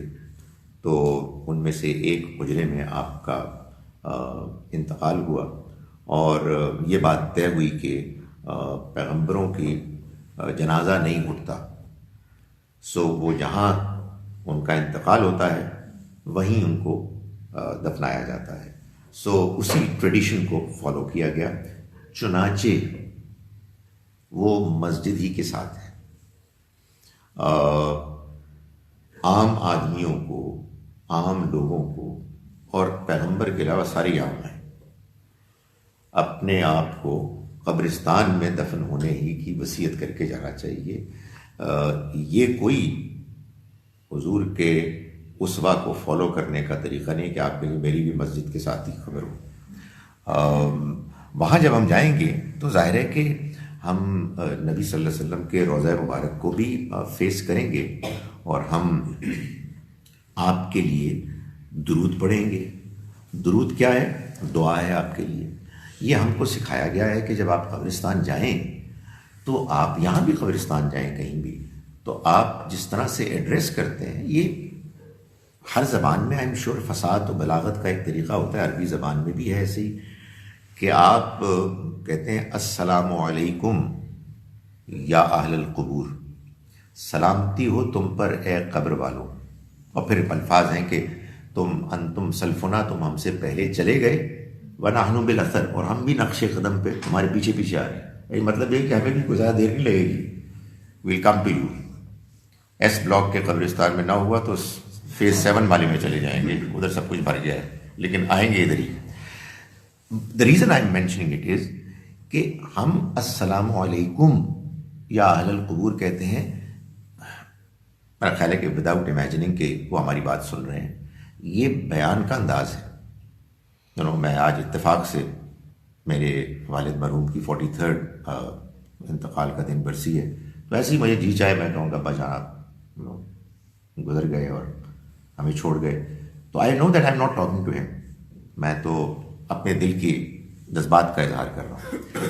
تو اس طرح سے ہم کرتے ہیں and we don't talk to them. تو ہم یہی معاملہ کرتے ہیں نبی صلی اللہ علیہ وسلم کے روضہ مبارک پر بھی جا کے کہ الصلاۃ والسلام علیک یا رسول اللہ. اللہ کی رحمتیں، اللہ کی عنایتیں ہوں اے اللہ کے رسول. سو ہم آپ کے لیے دعا کرتے ہیں اور دل سے دعا کرتے ہیں. یہ نہیں کرتے کہ آپ ہی کی بتائی ہوئی توحید کو ہم آپ ہی کا نام لے کے کمپرومائز کریں. اس دنیا میں، اس کائنات میں غیب کے پردوں کو اٹھا کر اگر کوئی سننے والا ہے تو وہ اللہ ہے. یہ کس نے ہمیں بتایا ہے؟ یہ محمد صلی اللہ علیہ وسلم نے بتایا. آپ نے ہمیں وہ دین دیا کہ جو ہم کو توحید سکھاتا ہے. تو وہاں جا کے ہم ظاہر ہے کہ یار اپنے والدین کے لیے مانگتے ہیں، آپ تو ہمارے لیے سب سے زیادہ عزیز ہیں، تو ہم آپ کے لیے دعا کرتے ہیں درجات کی بلندی کے لیے، برکتوں کے لیے، رحمتوں کے لیے، اعلیٰ ترین اجر کے لیے. وہ بھی ظاہر ہے ہم کریں گے. تو یہ مدینہ منورہ میں ہوتا ہے. ظاہر ہے کہ جب میں نے مدینہ منورہ کا بیان کر دیا تو میری تو تقریر ختم ہو گئی. اقول قولی ھذا واستغفر اللہ. Doctor Khalid, I have two questions. ایک very well known Pakistani cricketer Waqar Hasan, I think everyone had heard of him. He recently died and his wife is a very close dear friend of mine. تو وہ مجھے کراچی میں she called me and she said you are going for عمرہ, تو جب مدینہ جاؤ تو رسول اللہ صلی اللہ علیہ وسلم کو وقار کا سلام ضرور پیش کرنا. اور اس کے بعد کہنے لگی کہ میرا سلام بھی پیش کرنا. سو I didn't understand, so I just kept quiet. ایک تو یہ میرا سوال ہے کہ what does that mean? Secondly, I heard that if you pray in the haram, the sawab is about 1,00,000 times, and in Medina it's about 1,000 times. So if you can answer these two questions, please. جو دوسری بات ہے وہ تو بیان ہوئی ہے, وہ 1,00,000 ہے, وہ اس سے آدھا ہے, اور ظاہر ہے اس فگرز میں تو فرق بھی ہو سکتا ہے. اور یہ کوئی عجیب بات بھی نہیں ہے. ظاہر ہے کہ آپ جب کسی خاص مقام پر جاتے ہیں یا کوئی خاص اوکیزن ہوتا ہے تو آپ کی وہی عبادت, وہی نیکی کا عمل کہیں زیادہ بڑھ جاتا ہے. خاص طور پر اگر آپ کو کسی اوتھینٹک سورس سے یہ بات معلوم ہوئی ہو. مگر اس میں ایک جو ایڈیشنل گزارش کرتا ہوں وہ یہ ہے کہ اس کی ایک امپورٹنٹ وجہ یہ ہے کہ جب آپ اس مقام پر جاتے ہیں تو اس مقام کی حیثیت کی وجہ سے آپ کا فوکس، آپ کی سنسیریٹی، آپ کی ڈیووشن واقعی اتنی بڑھ جاتی ہے کہ جس کے نتیجے میں آپ اس ریوارڈ کے ایلیجبل ہو جاتے ہیں. میں یہ نہیں کہہ رہا کہ اگر کسی کے کوئی کم ہو جائے تو اس کو ریوارڈ کم ملے گا، فیصلہ کرنے والا اللہ ہے. لیکن میں اللہ کے جو طریقے ہیں، اس کی جو پالیسیز ہیں، ان کی روشنی میں بتا رہا ہوں کہ آپ کسی خاص جگہ پر جا کے اپنے آپ کو کہیں زیادہ قریب محسوس کرتے ہیں تو وہ جو آپ کی کیفیت ہے وہ آپ کو ایلیجبل کر دیتی ہے ایک نسبتاً زیادہ بڑے ریوارڈ کی. نمبر 1. نمبر 2، یہ جو آپ نے بات فرمائی کہ یہ لوگ کہتے ہیں، غالباً وہ بات تو یہاں سے شروع ہوئی کہ بعض احادیث میں جن کی اوتھینٹسٹی کتنی ہے میں اس پہ کمنٹ نہیں کر سکتا، لیکن میں ایزیوم کرتا ہوں کہ وہ اوتھینٹسٹی ٹھیک ہے. اس میں یہ کہا گیا ہے کہ جب روضہ مبارک پر جا کے کوئی نبی صلی اللہ علیہ وسلم کو سلام پیش کرتا ہے، درود پیش کرتا ہے، تو فرشتے وہ آپ کے پاس لے جاتے ہیں اور نام لے کے بتاتے ہیں کہ یہ فلاں نے پیش کیا ہے. میں نے گزارش کی کہ ظاہر ہے کہ یہ بات کتنی صحیح ہے یا نہیں ہے، یعنی اپنے اوتھینٹسٹی کے لحاظ سے میں I am not an expert to comment on it. مگر میں یہ سمجھتا ہوں کہ اس میں اس بات کو ماننے میں کوئی حرج نہیں ہے، ایسا بالکل ہو سکتا ہے. تو غالباً جو آپ کو بھی کہا گیا وہ اسی جذبے کے تحت کہا گیا کہ آپ جب ایسے کریں گے تو امید ہے کہ ہمارا بھی وہاں پہنچ جائے گا. مجھے صرف اس میں جو ایک مشکل پیش آتی ہے وہ یہ ہے کہ اس طرح کے معاملات میں بعض اوقات بات آگے بڑھتے بڑھتے وہاں تک پہنچ جاتی ہے کہ لوگ یہ محسوس کرتے ہیں کہ ہم نبی صلی اللہ علیہ وسلم سے ڈائریکٹلی کمیونیکیٹ کر رہے ہیں، which is what I already mentioned we should avoid. ایسا نہیں کرنا چاہیے. اللہ سے آپ مانگیں اور نبی صلی اللہ علیہ وسلم کے لیے ضرور دعا کریں. مطلب آپ کے لیے تو سب سے زیادہ دعا کرنی چاہیے. ظاہر ہے کہ آپ کو ہماری دعاؤں کی ضرورت تو نہیں ہے، مگر ہمیں تو آپ کے لیے دعا کرنے کی ضرورت ہے نا، کہ آپ کے درجات اور زیادہ بلند ہوں. وہی دعا جو ہم ہر نماز کی میں کرتے ہیں، ہر دوسری رکعت میں، ہر نماز کے اختتام پر. آپ کے بیٹھنے کا مطلب یہ ہوگا کہ حج کی سگنیفیکنس ہے کہ اس کے لیے حضرت ابراہیم کی وہ جو قربانی کا سارا سسٹم ہے. عمرے کی قرآن میں کون سی کیا سگنیفیکنس ہے؟ اور دوسرا سوال یہ ہے کہ جب طواف کر رہے ہیں تو کئی لوگ رکن یمانی میں کھڑے ہو جاتے ہیں، اس کو کیوں سلام کرتے ہیں؟ اس کی کیا سگنیفیکنس ہے؟ اور طواف کمپلیٹ ہونے کے بعد 2 رکعت نفل پڑھے جاتے ہیں. جی دیکھیں، ہمارے ہاں جتنی بھی عبادات ہیں، نماز، روزہ، زکوٰۃ اور حج، ان میں 2 مختلف کیٹیگریز ہیں، فرض اور نفل.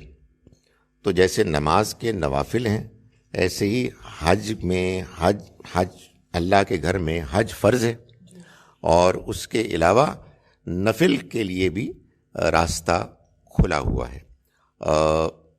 میں نے ابھی گزارش کی، جو میں نے ڈسکرائب کیا اس میں آپ نے دیکھا میں نے حج کو ڈسکرائب ہی نہیں کیا. جی، حج کو میں ڈسکرائب کرتا تو پھر میں منا جاتا، پھر میں عرفات جاتا، پھر مزدلفہ سے واپس منا آتا، پھر رمی جمرات ہوتی. تو یہ جو عمرہ ہے یہ الحج الاصغر ہے.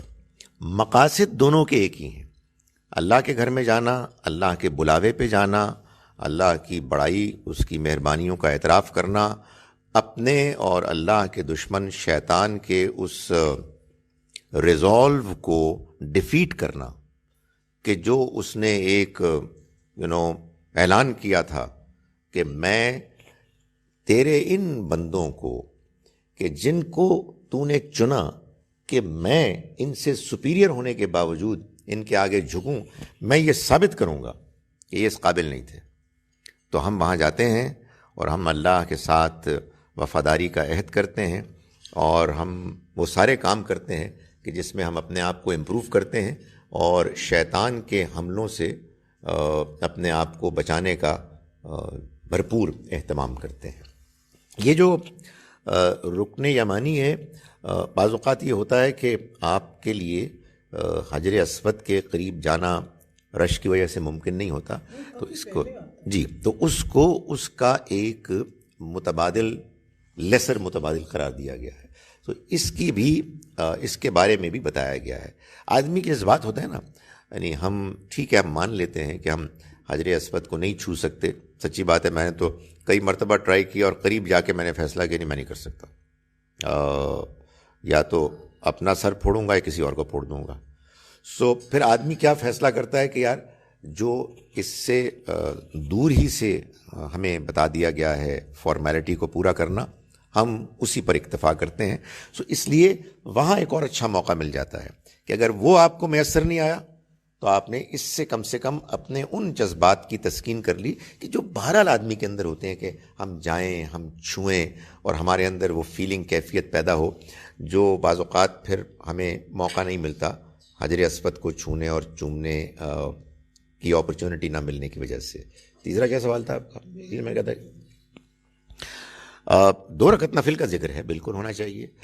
وہ میں نے ظاہر ہے کہ چونکہ وہ حج کے جو شاعر ہیں ان میں اس کی کوئی کیٹیگری نہیں بنتی، لیکن جب آپ عمرے کو ڈسکرائب کریں گے تو اس میں ہم نفل پڑھیں گے. ظاہر ہے کہ آپ نے ایک بڑی عبادت کی، یعنی طواف.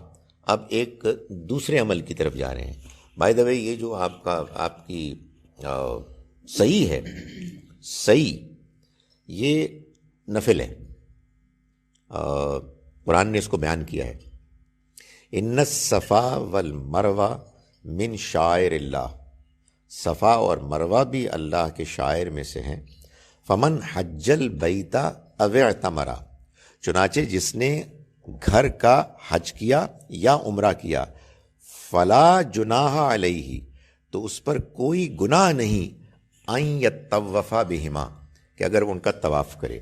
سو اب آپ دیکھیں یہ نبی صلی اللہ علیہ وسلم کا عمل قرآن مجید کی روشنی میں اگر آپ دیکھیں تو کیا خوبصورت چیز سامنے آتی ہے. آپ نے اللہ کے اس بیان کے مطابق کہ اس کو فرض تو قرار نہیں دیا گیا، جب عمرہ کیا تو صحیح کی، لیکن حج میں جب طواف زیارہ کیا تو پھر نہیں کی. تو ہمارے یہاں لوگوں نے کہا جی کہ وہ عمرے کے ساتھ ہوتا ہے اور طواف زیارہ کے ساتھ نہیں ہوتا. اوکے، مطلب اگر کوئی ایسا سیکھنا چاہے دیکھ لے، لیکن قرآن کی روشنی میں ادھر بھی نہیں ہونا کوئی ضروری اور ادھر بھی ہو سکتا ہے، دونوں امکانات ہیں. نہیں یہ تو اب آپ کسی اور کی ہے باری نہیں. آپ کے ساتھ جا رہے ہیں تو ایک سوال تو پوچھنا دیں. ڈاکٹر صاحب جس طرح ہم چلے جاتے ہیں، ٹھیک ہے، پیچھے سے پاکستان سے فون آتے رہتے ہیں، میں ہمارے لیے طواف کر دو، ہمارے لیے طواف کر دو، ٹھیک ہے. ہم اللہ اکبر شروع کرتے، یہ میری بہن کا، یہ بھائی کا، پھر ہمارے والدین جو فوت ہو چکے ہیں ہم عمرہ ان کے لیے کرتے ہیں. یہ اس کی کیا سگنیفیکنس ہے؟ اور سگنیفیکنٹ کام کر رہا ہوں.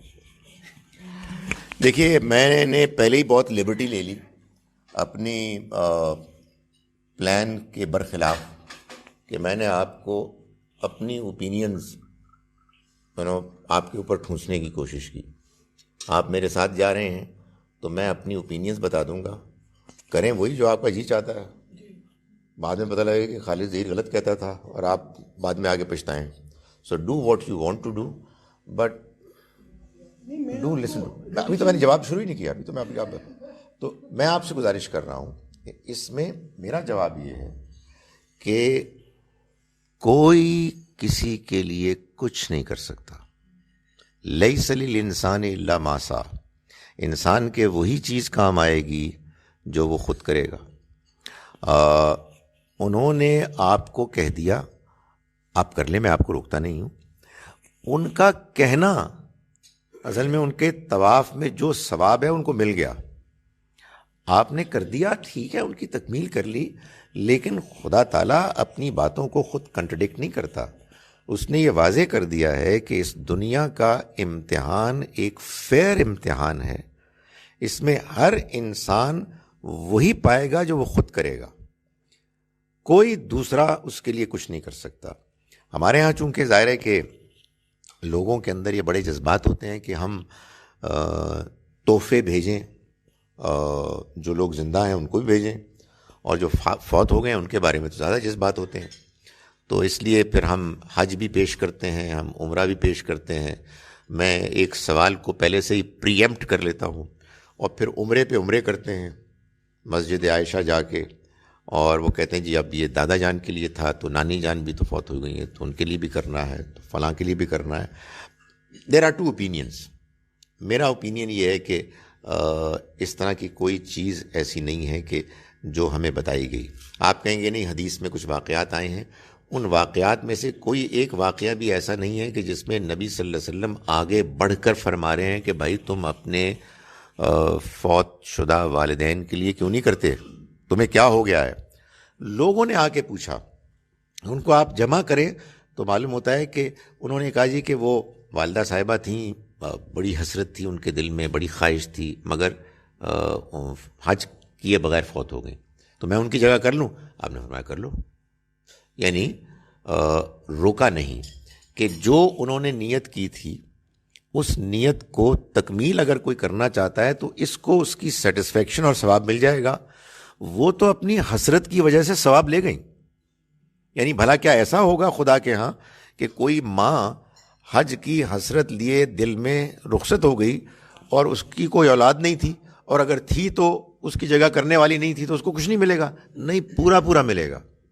تو ان کو ملے گا ان کی نیت ارادے کا ثواب، آپ کو ملے گا آپ کا ثواب. سو آپ نے کرنا ہے کر لیں، مجھے نہ کہیں کہ میں کروں. جی آپ آ جائیں، آپ کی پھر آ جائیں. جی جی مائک نہیں وہ پھر ان کو بتانا ہے نہیں تو بہت سارے لوگ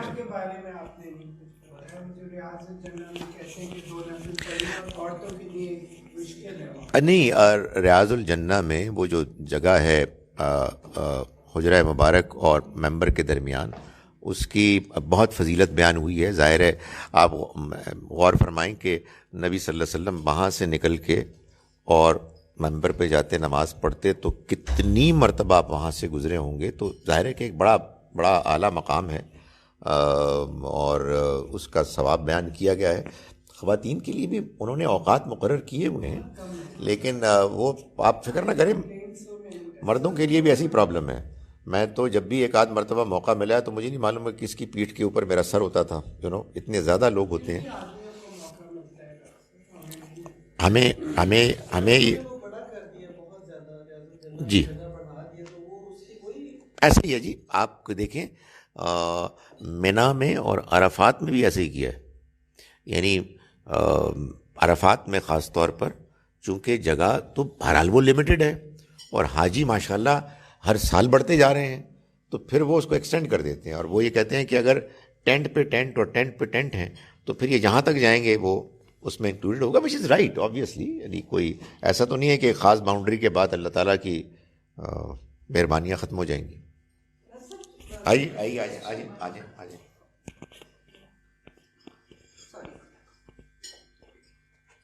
The question I had asked you about the salam, I didn't get the clear answer. جب انہوں نے مجھے request کیا should I do it or should I not do it, and a few more people asked me کہ ہمارا سلام جا کے پیش کرنا. Either it's yes or no. مجھے لوگ بہت سارے کہتے ہیں کہ آپ کے بہت سارے جوابات گول مول ہوتے ہیں، تو میں ان کو کہتا ہوں حقیقت بھی تو گول مول ہے نا. گول مول حقیقت کو جب آپ ڈسکرائب کریں گے تو جواب گول مول ہی ہوگا. بھائی میں نے جواب یہ دیا ہے کہ میں نہیں کروں گا، آپ نے کرنا ہے کر لیں. مجھے جو بات نبی صلی اللہ علیہ وسلم کی سمجھ میں آئی وہ یہ ہے کہ آپ نے فرمایا کہ تم اپنی مرحومہ ماں کے لیے کرنا چاہتے ہو کر لو. بھائی اتنی بات ہے، کر لو. یعنی دیکھیں نا یہ بڑا فرق ہے نا. ایک چیز ہے کہ جو میرے والد مرحوم کو جا کے پہنچے گی تو پھر تو دین کو کہنا چاہیے why don't you go ahead. تم جیسے ہمیں یہ بتایا ہے کہ وہ ابراہیم علیہ السلام کی دعا ہے رب اغفر لی ولی والدیہ وللمؤمنین یوم یقوم الحساب, تو ادھر بھی کچھ ہونا چاہیے تھا نا. تو یہاں اصل میں ہوا یہ ہے قرآن کی روشنی میں کہ کچھ لوگ دنیا سے رخصت ہوئے اپنے اندر یہ ایک لے کر ایک خواہش کہ ہم حج کریں یا عمرہ کریں. ادھر بچہ بچی موجود ہے اور ان کو بے چینی ہو رہی ہے کہ کیوں نہیں کر سکے. تو انہوں نے آ کے اپنی بے چینی کا اظہار کیا, حضور نے فرمایا کر لو. اور ایک روایت میں یہ بھی آتا ہے, وہ الگ سے ہے, اس کا ثواب تمہیں ملے گا. یہ بات بالکل طے ہے بھائی. یعنی قرآن کی یہ آیت کیسے اگنور کی جا سکتی ہے کہ انسان کے وہی چیز کام آئے گی جو وہ کرے گا. اگر مثال کے تو آپ کہیں گے کہ انہوں نے ہی تو اولاد کو ٹرین کیا تھا, تو بے شک اولاد حج کرے گی تو ان کی ٹریننگ کا ثواب ان کو بھی ملے گا, یہ تو ہوگا. لیکن کوئی مالدار آدمی فوت ہو اور 150 حفاظ کو بلا کے ان کے لیے تلاوت کی جائے پورے قرآن کی, تو پہنچے گا, صرف وہ کھانا پہنچے گا ان کے پیٹ میں جو اس کے بعد کھائیں گے وہ مزے کے ساتھ, وہ انشاءاللہ پہنچے گا. کسی کا سلام کسی کو پیش کرنا. پلیز آئے.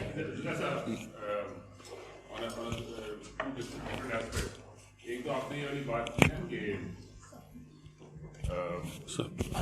To different aspects. ایک تو یہ بات ہوئی ثواب کے حوالے سے, وہ پھر وہ اگزامپل کوٹ کی جاتی ہے کہ انہوں نے کنواں خریدا اور کہا کہ جی کہ یہ جب تک اس کنویں میں سے پانی آتا ہے تو میری والدہ کو اس کا ثواب جائے گا صدقہ جاریہ کے حوالے سے. ایک چیز تو اس حساب سے تو وہ ہے, probably she wants to hear the word کہ حاجی کریے آپ, وہ اللہ تعالیٰ ان کو پہنچے گا. another thing is about that I wanted to inquire was کہ آپ جس وقت احرام باندھتے ہیں تو آپ نے 2 نفل پڑھنے ہیں, اور پہلے میں سورہ کافرون ہے, دوسرے میں سورہ فاتحہ. اگر کسی کو سورہ کوئی نہ آتی ہو یا اس وقت ذہن میں نہ آ رہی ہو تو پھر کیا کریں؟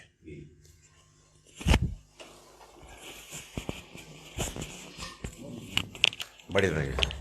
دیکھیں ایک بات جان لیں, دین کا ایک وہ حصہ ہے جو اللہ تعالیٰ نے اور اللہ کے پیغمبر صلی اللہ علیہ وسلم نے اہتمام کے ساتھ پہنچایا ہے. جیسے مثال کے طور پر آپ نے احرام باندھنا ہے, جیسے آپ نے نماز میں سورہ فاتحہ ہر رکعت میں پڑھنی ہے. یہ تو بائنڈنگ ہے اور اس میں کوئی کنفیوژن بھی نہیں ہے. بعض وہ باتیں ہیں جو بعض لوگوں نے خود سے آبزرو کر کے آگے پہنچائیں, جیسے یہ بات کہ نبی صلی اللہ علیہ وسلم نے اس موقع پر پہلی رکعت میں سورہ کافرون پڑھی, دوسری رکعت میں سورہ اخلاص پڑھی. وہ دیکھیں بعض اوقات یہ ہوتا ہے کہ آپ ساتھ کھڑے ہوتے ہیں اس طرح کے موقع پر, یہ بھی ہو سکتا ہے کہ بعد میں پوچھ لیا گیا ہو, کیونکہ لوگ اس زمانے میں ظاہر کیوریس ہوتے تھے. سو اگر فرض کیجئے کہ آپ کے ذہن میں آ رہا ہے کہ حضور نے بتایا, تو پھر یہ سب کو بتانا چاہیے تھا. ایسا تو ہوا ہی نہیں. اس لیے ایسی ساری چیزیں آپ کہیں گے کہ یہ اچھا ہے, پسندیدہ ہے, اور اگر کوئی کچھ اور پڑھ لے تو کوئی حرج ہی نہیں ہے. میں تو آپ کو الگ سے ایک اور بات کہتا ہوں, لوگوں کو پورا قرآن آتا ہے, یہ بات ان کو پہنچی ہی نہیں, اس لیے کہ یہ بات تو بعض لوگوں نے سنی, بعضوں کو پہنچائی. حج تو بہت سارے لوگ کرتے ہیں, اس زمانے کی بات اب اگر آپ امیجن کریں, تو اس لیے یہ پسندیدگی کے لیول پر ہے, اس سے زیادہ کچھ نہیں. سو اچھی بات ہے کہ ہم ایسا پڑھیں, اس لیے کہ جب ہمیں معلوم ہو گیا کہ حضور ایسا پڑھتے تھے تو ہم بھی آپ کی پیروی میں ایسے پڑھیں گے, مگر کوئی اور اگر کچھ اور پڑھ لے تو غلط نہیں ہوگا. اور جس وقت ہم لوگ آپ لوگ ٹریول کریں گے فرام مدینہ ٹو مکہ, تو راستے میں آپ احرام جس آپ ٹریول کریں گے تو آپ احرام کہاں باندھنا شروع کریں گے؟ جی دو جگہ راستے میں جگہ مدینہ منورہ جو ہے نا, اس کے بالکل کو کہتے ہیں. اب تو ظاہر ہے کہ اب ڈسٹنس کیسے اب کریں. 8 کلومیٹر جو مکے کی طرف جاتے ہوئے الحلیفہ نامی وہ جگہ ہے جو وہاں کی میقات ہے. سو وہ کوئی مکے سے کوئی 450 کلومیٹر ادھر ہے. تو وہ آپ کو ادھر مسجد بھی ہے. اب تو وہ آپ کو معلوم ہو جائے گا. بعض لوگ پریفر کرتے ہیں اپنے ہوٹل سے ہی وہ کر دیں اور وہاں نہ رک جائیں, پڑھ کے پھر آگے چلیں. دونوں رکنا لازمی نہیں ہے. یعنی میقات سے آپ گزریں تو آپ حالت احرام میں. سر ایک سوال تھا کہ جگہ جگہ کہا گیا کہ اگر بال گرے تو دم دو, بکرا دو, یعنی کہ معنی ہے. تو سر وہ بال کا اتنا خصوصاً کیوں ذکر کیا گیا کہ بال تو اتنی کوئی چیز نہیں ہے, بال کاٹنا اور بات ہے, بال گرنا, اس بات پہ اتنا زور کیوں ہے؟ دیکھیں دو چیزیں ہیں. ایک تو یہ کہ بال گر گیا اس سے تو کوئی فرق نہیں پڑتا, ظاہر ہے وہ وہی میں گزارش کروں نا, گر گیا تو یہ تو کوئی پرابلم ہی نہیں ہے. جو بات کرتے ہیں لوگ کہ آپ نے بد احتیاطی کرتے ہوئے سر کھجا رہے ہیں, تو اس میں وہ یہ کہتے ہیں کہ چونکہ آپ حالت احرام میں ہیں, اور حالت احرام اصل میں ایک درویشی کی کیفیت ہے کہ جو پیدا کی گئی ہے. آپ نے حج یا عمرے کا ارادہ کر لیا ہے, اب آپ اللہ کے گھر کی طرف جا رہے ہیں. اس میں اب آپ کو پوری طرح سے, جیسے لوگ ہوتے ہیں نا درویش, راہب, جنہوں نے دنیا کو ترک کیا ہوا ہے اور صرف اللہ کے ساتھ لو لگائی ہوئی ہے, اس کی ہمیں اجازت نہیں دی گئی عام حالات میں. 2-3 اوکیزنز ہیں جب اس کو وقتی طور پر ریکمینڈ کیا گیا ہے.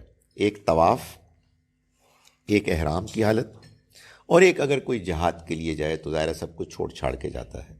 سو وہ اس اسپرٹ کو برقرار رکھنے کے لیے سب کو کوشن کیا گیا ہے کہ بھائی اب آپ کو ان چیزوں سے بھی احتیاط کرنی ہے. باقی دم آتا ہے نہیں آتا, میں اس کے بارے میں کوئی زیادہ کنونس نہیں ہوں. اگر آدمی نے جان بوجھ کر نہیں کیا, جان بوجھ کر کرنے پہ ظاہر ہے کہ انسان ایک غلط کام کرتا ہے اور اس کو اللہ سے معافی بھی مانگنی چاہیے, اور کوئی اگر پیمنٹ کر دے تو یہ اس کا کفارہ بن جائے گا. لیکن بد احتیاطی میں, بے دھیانی میں کوئی ایسی چیز ہو جائے تو وہ اس سے الگ ہے, اس میں کوئی پرابلم نہیں. جی ڈاکٹر صاحب آپ نے بتایا کہ عمرے میں کے بعد قربانی کرنا جی, لیکن یہ بات آپ سے ہی معلوم ہوئی ہے, مجھے پہلے کبھی اس بات نہیں پتہ تھی. اور جو عمرے اب ہم نے کیے ہیں تو ان کا کیا بنے گا؟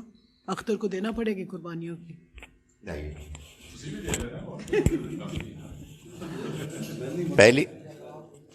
پہلی بات کا تو پنجابی میں جواب یہ ہے کہ ساڑھے نال رہو کہتے ہیں جی ہوئے گا, نئی باتیں بتا لیں گی. بھائی میں نے کون سی نئی بات بتائی ہے؟ میں نے تو آپ کو واقعہ بتایا, اتنا مشہور واقعہ کہ نبی صلی اللہ علیہ وسلم اپنے ساتھیوں کے ساتھ عمرہ کرنے کے ارادے سے مدینے سے مکے گئے, راستے میں ان کو روک دیا گیا, اور پھر جب وہ موقع آ گیا کہ اب محسوس ہوا کہ عمرہ نہیں ہو سکتا, تو یہ خدا کا حکم ہے کہ جب تم حج کے لیے, عمرے کے لیے نکلو اور تمہیں کوئی رکاوٹ, قرآن میں بیان ہوا ہے, تمہیں آ جائے تو پھر جو فمستیسرا من الہدی, جو ہدی کا جانور میسر ہے اس کو قربان کر دو.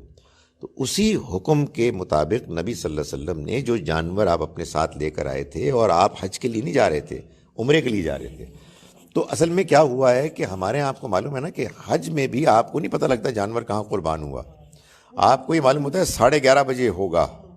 تو آپ کیوں, ایک مشکل ہے نا, ایڈمنسٹریٹو ڈیفیکلٹی ہے کہ آپ اتنے زیادہ مقدار میں جانور قربان ہوں. تو پروبیبلی اسی وجہ سے جو عمرے والا جو ہے نا وہ قربانی کا تو سلسلہ ہی لوگوں نے ختم کر دیا.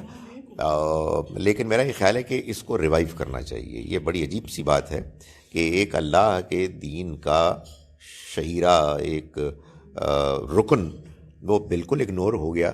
حالانکہ ظاہر ہے کہ یہ تو کوئی بھی نہیں کہتا کہ وہ لازم ہے، لیکن بھائی اتنا بھی تو نفلی نہ ہو کہ معلوم ہو کہ ہو ہی نہیں رہا. تو یہ ہونا چاہیے.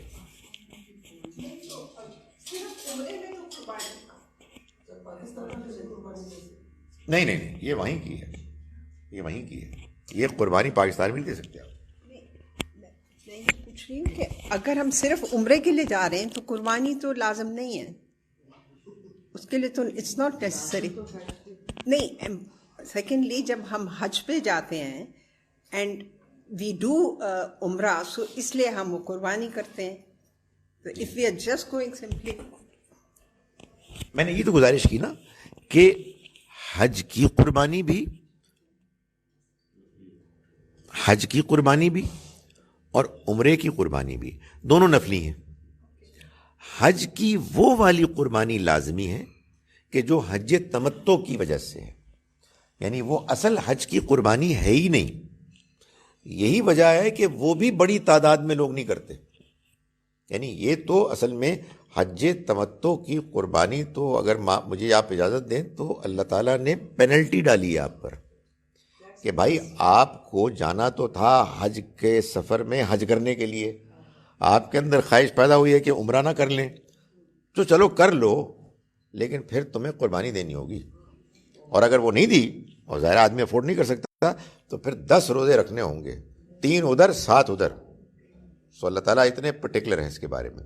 تو نفلی چیز نفلی ہوتی ہے، وہ آپ نے کرنی ہے کریں، نہیں کرنی نہ کریں، مگر اتنا بھی نہ کریں کہ معلوم ہو کہ ہے ہی نہیں، کوئی بھی نہیں کر رہا.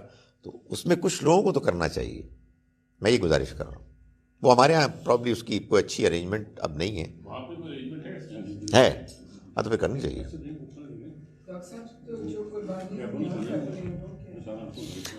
یہاں جو ہماری قربانی ہے اس میں بھی ہمارے یہاں اختلاف ہے. جو بقرعید میں ہے،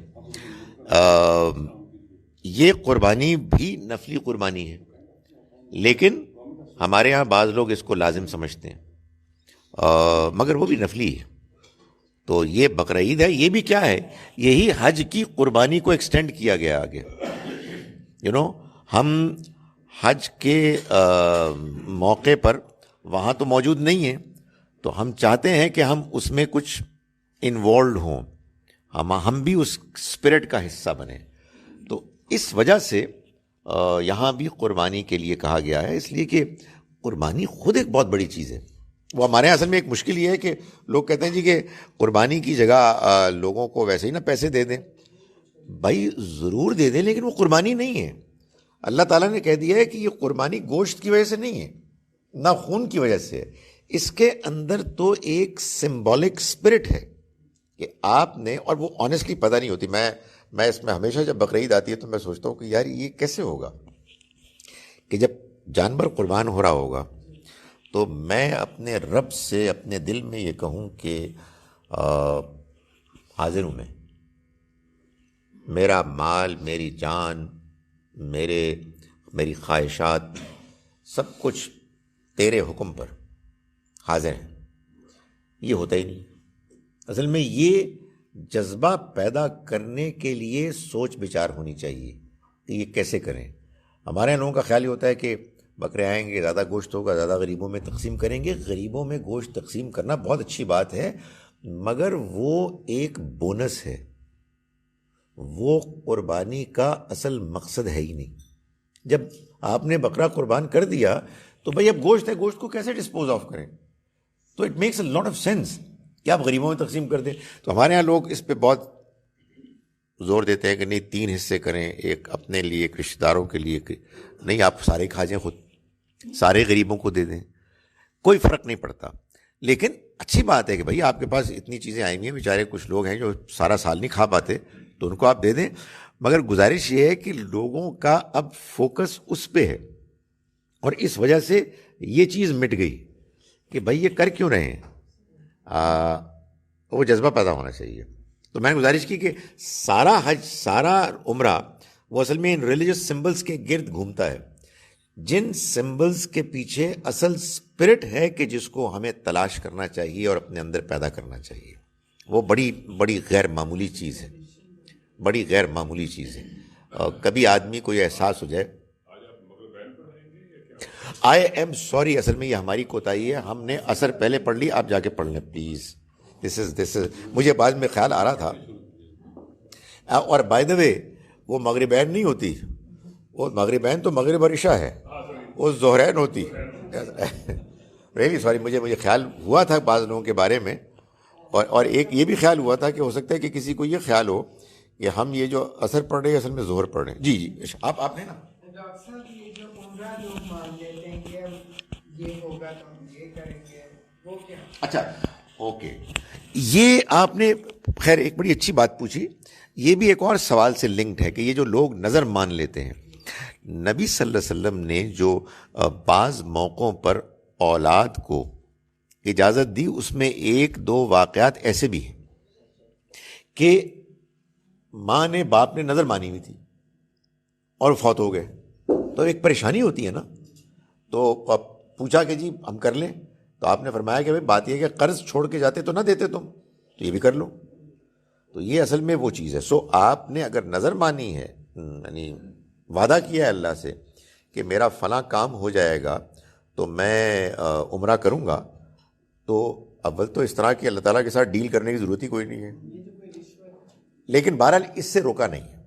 it is not considered a great thing to do, لیکن یہ بھی نہیں ہے کہ یہ ناجائز ہے, کیونکہ قرآن میں نظر کے ایک دو جگہ باقاعدہ ذکر ہے قرآن مجید میں. جب آپ اس طرح کی کوئی نظر مانیں تو پھر آپ کو نظر پوری کرنی پڑے گی. وہ اپنی اپنی اوپینین ہے نا, وہ کہہ رہے ہیں کہ اللہ تعالیٰ ویسے ہی کر دے گا انشاءاللہ. تو مگر یہ بات صحیح ہے, ان کے ریئیکشن سے لگ رہا ہے کہ بعض لوگوں کو تسلی اس وقت ہوتی ہے کہ جب وہ اللہ تعالیٰ کو کہتے ہیں کہ جی تو نے میرا یہ کام کیا تو میں یہ کر دوں گا. ٹھیک ہے, اسی لیے اللہ نے اجازت دی ہے, مجھے کوئی حق ہی نہیں حاصل کہ میں اس پہ کرٹیسائز کروں اینی تھنگ. ٹھیک ہے, میں یہ گزارش کر رہا ہوں کہ اللہ تعالیٰ دعا کریں کہ اللہ میرا کام کر دے. لیکن کچھ لوگ واقعی محسوس کرتے ہیں کہ ان کے اندر صحیح جذبہ اس وقت پیدا ہوتا ہے, یا آئی ڈونٹ نو تسلی اس وقت ہوتی ہے کہ جب وہ کہیں جی کہ یہ کام ہوگا تو 100 نفل. تو اللہ نے اس سے روکا نہیں, جب نہیں روکا تو پھر ٹھیک ہے, مطلب آپ کر سکتے ہیں. اور اللہ تعالیٰ نے اسی لیے نہیں روکا ہوگا کہ ظاہر ہے کہ اسے معلوم ہے کہ جو اس نے انسان پیدا کیے ہیں وہ مختلف اقسام کے ہیں, بڑی ڈائیورسٹی ہے اس میں, اپنے اپنے ان کے مزاج ہیں, تو ہر مزاج کے لوگوں کے لیے اس نے کیٹر کرنے کے لیے یہ کیا ہے. یہی میں گزارش کر رہا ہوں. اس میں ایک اسپرٹ آتی ہے جی, you making it, I hope not the case, جو انڈو پاکستان کے اندر ہندوازم میں جو عبادت ہے دیٹ از ٹرانزیکشنل, کہ وہ اپنی ڈائٹیز جو ہیں ان کو جا کے تو چڑھاوا دیتے ہیں, سونا گولڈ, اور وہ ان کی بلیف یہ ہے کہ جتنا زیادہ دیں گے اتنی ان کے کام ہو جائیں گے, دیٹس ٹرانزیکشنل. بٹ کیا ہم لوگ یہ کہتے ہیں کہ جی اگر اللہ میاں یہ کام کر دے گا تو میں یہ کروں گا, اور اگر نہیں کیا تو پھر نہیں دوں گا, تو پھر ٹرانزیکشنل ہو گئی نا. This is against the very spirit of Islam. میں نے اسی پہ تبصرہ کیا تھا کہ اس کو اب رہنے دیں آپ, کیونکہ کچھ لوگ اس میں واقعی تسلی محسوس کرتے ہیں کہ بھائی پروبیبلی, مجھے ایسا لگتا ہے کہ پروبیبلی ایسی بات کرنے سے بعض لوگوں کے دل سے وہ دعا نکلتی ہے. تو اگر ایسا ہو سکتا ہے, ایسا ہوتا ہے, ہاں, تو نے اگر یہ کر دیا تو یہ والا جو ہے نا, یہ والی میری بلڈنگ تیرے دین کے لیے, تو ابھی بڑی بڑی مطلب ہے نا ایک خاص قسم کا ایک قسم جذبہ پیدا ہوتا ہوگا, I don't know, I am sure. تو لیکن اگر ہاں اس میں پھر اگر آپ نے وعدہ کیا ہے اللہ سے اور آپ کا کام ہو گیا ہے تو پھر آپ کو لازماً کرنا ہوگا. اس لیے کہ قرآن مجید میں سورہ توبہ میں اللہ تعالیٰ نے یہ بتایا ہے کہ بعض لوگوں کے اندر منافقت کیسے پیدا ہوئی, اور یہ بتایا ہے کہ بعض لوگوں نے جو منافق تھے انہوں نے یہ کہا کہ اگر تو ہم کو اپنی مہربانی سے یہ دے دے تو ہم لنصدقن، ہم لازماً صدقہ کریں گے اور ہم تیری راہ میں خرچ کریں گے. تو ہم نے ان کا کام کر دیا اور انہوں نے وہ مکر گئے. تو پھر اللہ تعالیٰ فرماتے ہیں کہ ہم نے ان کے دلوں میں وہ منافقت ڈال دی کہ جو موت تک ان کے ساتھ رہی، وچ از ویری ڈینجرس. کہ آپ اللہ میں سے ایک ڈیل کر رہے ہیں اور اللہ تعالیٰ نے آپ کی مراد پوری کر دی اور آپ کہہ رہے ہیں میں کون سے 5 لاکھ روپے خرچ کرنے، I can't do it now. ہاں، سو یہ آبویسلی یہ گڑبڑ ہے. تو اس لیے جب آپ وعدہ کریں تو بی کیئرفل. ہاں، وعدہ پورا کرنا. یعنی اب تو جی جی جی نہیں یہ آپ لوگوں کے سوال سے صرف میں اس لیے نروس ہوتا ہوں کہ آپ کی کنڈیشن یہ بھی ہوتی ہے کہ ہم مائک نہیں استعمال کریں گے. دوسرے لوگ نظر اور حسد کیا مطلب؟ وہ دوسری نظر ہے. دیکھیں بات یہ ہے کہ جیسے میڈیکل سائنس میں بہت ساری بیماریاں ہیں اور ہو جاتی ہیں اور ان کو ہمارے ایکسپرٹس پھر ڈیٹیکٹ کرتے ہیں، ڈائگنوز کرتے ہیں، ان کی کازز کو ٹریس کرتے ہیں. معلوم یہ ہوتا ہے کہ اسی طرح کی ایک اور دنیا ہے جو نان فزیکل، نان ویزیبل ہے، جس کو بعض اوقات سمجھانے کے لیے کہتے ہیں کہ یہ حصی ایک جو ہے نا نفسی، یعنی نفسی دنیا ہے. تو اس کے اپنے علوم ہیں، نفسی علوم ہیں، جن کو کہ اب دنیا والے اتنی زیادہ، اس لیے کہ سائنس نے اتنی غیر معمولی ترقی کی اور ٹیکنالوجی نے ایسی حیرت انگیز چیزیں پیش کر دی ہمارے سامنے کہ اب ہم یہ سمجھتے ہیں کہ اس کے علاوہ دنیا میں کچھ اور نہیں ہے. قرآن سے معلوم ہوتا ہے کہ ایک وہ بھی دور تھا کہ جب کوئی شخص یہ کہتا تھا سلیمان علیہ السلام کو کہ آپ کی پلک جھپکنے میں میں ملکہ بلقیس کا تخت میں اٹھا کے لے آؤں گا، اور لے آیا وہ کون تھا اس کے بارے میں کہا کہ اس کو علم من الکتاب، کتاب کا علم تھا اس کے پاس. اب اس کا کیا مطلب ہے؟ We don't know. سو جیسے پازیٹیو چیزیں ہیں ویسے ہی نیگیٹو بھی ہیں. یہ تو ایک ریالٹی ہے نا. قرآن سے معلوم ہوتا ہے کہ جادو ہے، کالا جادو. یہ ایک ریالٹی ہے نا کہ قرآن یہ بتاتا ہے کہ بعض لوگوں نے فرشتوں ہاروت و ماروت سے وہ علم سیکھا کہ جس کے نتیجے میں بعض لوگوں نے اس کو نیگیٹولی استعمال کر کے میاں اور بیوی میں جدائی ڈالنی شروع کر دی. یہ تو قرآن کہہ رہا ہے. تو اس کا مطلب یہ ہوا کہ یہ چیزیں ایک ریالٹی ہیں. تو اس کو دین نے نہیں بیان کیا کہ یہ بھی علوم یہ بھی ہوتے ہیں، وہ تو ہوتے ہی ہیں. دین میں اگر کہیں نبی صلی اللہ علیہ وسلم نے کوئی دعا سکھا دی تو وہ ایک حقیقت کو حقیقت مان کے اس کے بارے میں کچھ سجیسٹ کیا کہ آپ دعا کر لیں. بلکہ معلوم ہوتا ہے کہ پہلے سے طریقے چلے آ رہے تھے. اگر یہ حدیث روایت ٹھیک ہے تو یہ کہتے ہیں کہ نبی صلی اللہ علیہ وسلم کی ایک زوجہ محترمہ نے آپ سے پوچھا، آپ کو معلوم ہوا کہ کوئی یہودن کوئی خاتون ان کے پاس آتی اور اسی طرح کے معاملات میں ان کو سکھاتی کہ کس طرح سے ان سے بچنا چاہیے. تو انہوں نے حضور سے پوچھا کہ آپ فرمائیں کہ کیا میں ایسا کر لوں؟ آپ نے فرمایا کر لو، بس یہ دیکھنا کہ کوئی اس میں شرک نہ ہو، ورنہ کیا رجے بھائی، یہ ایک علم ہے. آپ کو دنیا کے علوم میں سے اگر کوئی علم حاصل ہو جائے جس سے آپ دوسروں کو فائدہ پہنچا سکیں یا ان کو نقصان سے بچا سکیں، تو آپ کو دینی لحاظ سے تو صرف یہ دیکھنا ہے کہ اس میں کہیں کوئی اخلاقی برائی تو نہیں ہے، کوئی عقیدے میں کوئی تو نہیں، ہمیں کوئی پرابلم آ رہی کہ ہم اس سے کمپرومائز کر رہے ہیں. تو اگر شرک نہیں ہے، اگر کوئی بےہودگی نہیں ہے، کوئی جھوٹ نہیں ہے، کوئی تنگ نہیں کیا جا رہا، اور ایک اسٹریٹ فارورڈ ایک عمل ہے، تو آپ کو کیا حرج ہے؟ جیسا کہ میں وہ آپ کو میرا ایک ریسنٹ فیورٹ واقعہ ہے جو میں آپ کو سناتا رہتا ہوں کہ ایک صاحب نے مجھے بتایا، ڈاکٹر صاحب، کہ ایک خاتون میرے پاس آئیں تو انہوں نے کہا کہ میری بیٹی جو ہے اس کی آنکھیں اوپر کی اوپر ہی رہتی ہیں, وہ پتہ نہیں کیا ہے اس کے ساتھ.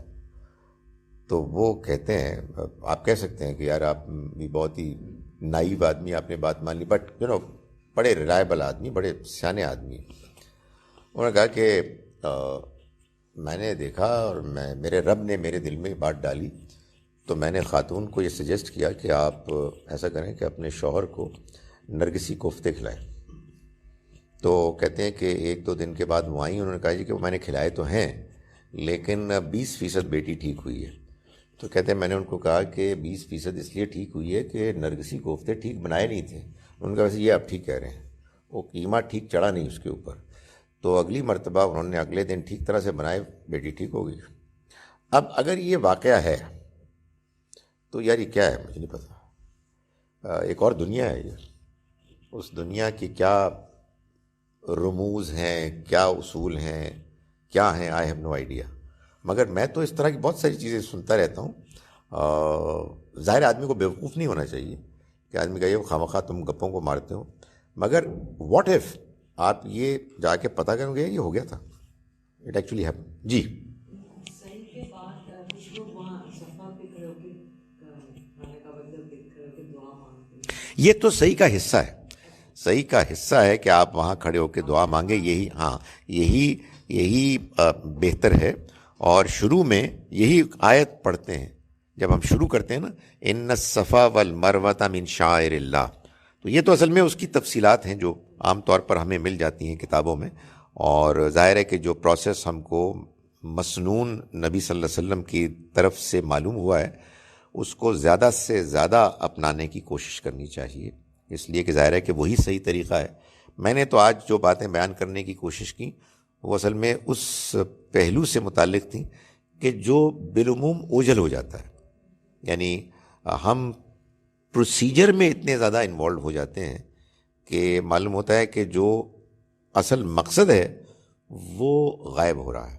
تو مقصد اصل ہے, پروسیجر تو معلوم ہی ہے, اس میں کچھ اختلافات بھی ہوتے ہیں اور ان اختلافات میں بالکل نہیں پھنسنا چاہیے. جو بات آپ کو آن دا اسپاٹ سمجھ میں آ رہی ہے نا اس کو کریں, اس لیے کہ ذہن الجھ جائے تو وہ گڑبڑ ہو جاتی ہے. کہیں غصہ آنا شروع ہو جاتا ہے, کہیں کسی کے بارے میں کوئی برائی آنی شروع ہو جاتی ہے اور وہ سارا شو خراب ہو جاتا ہے. سو ہم یہ افورڈ ہی نہیں کر سکتے وہاں جا کر.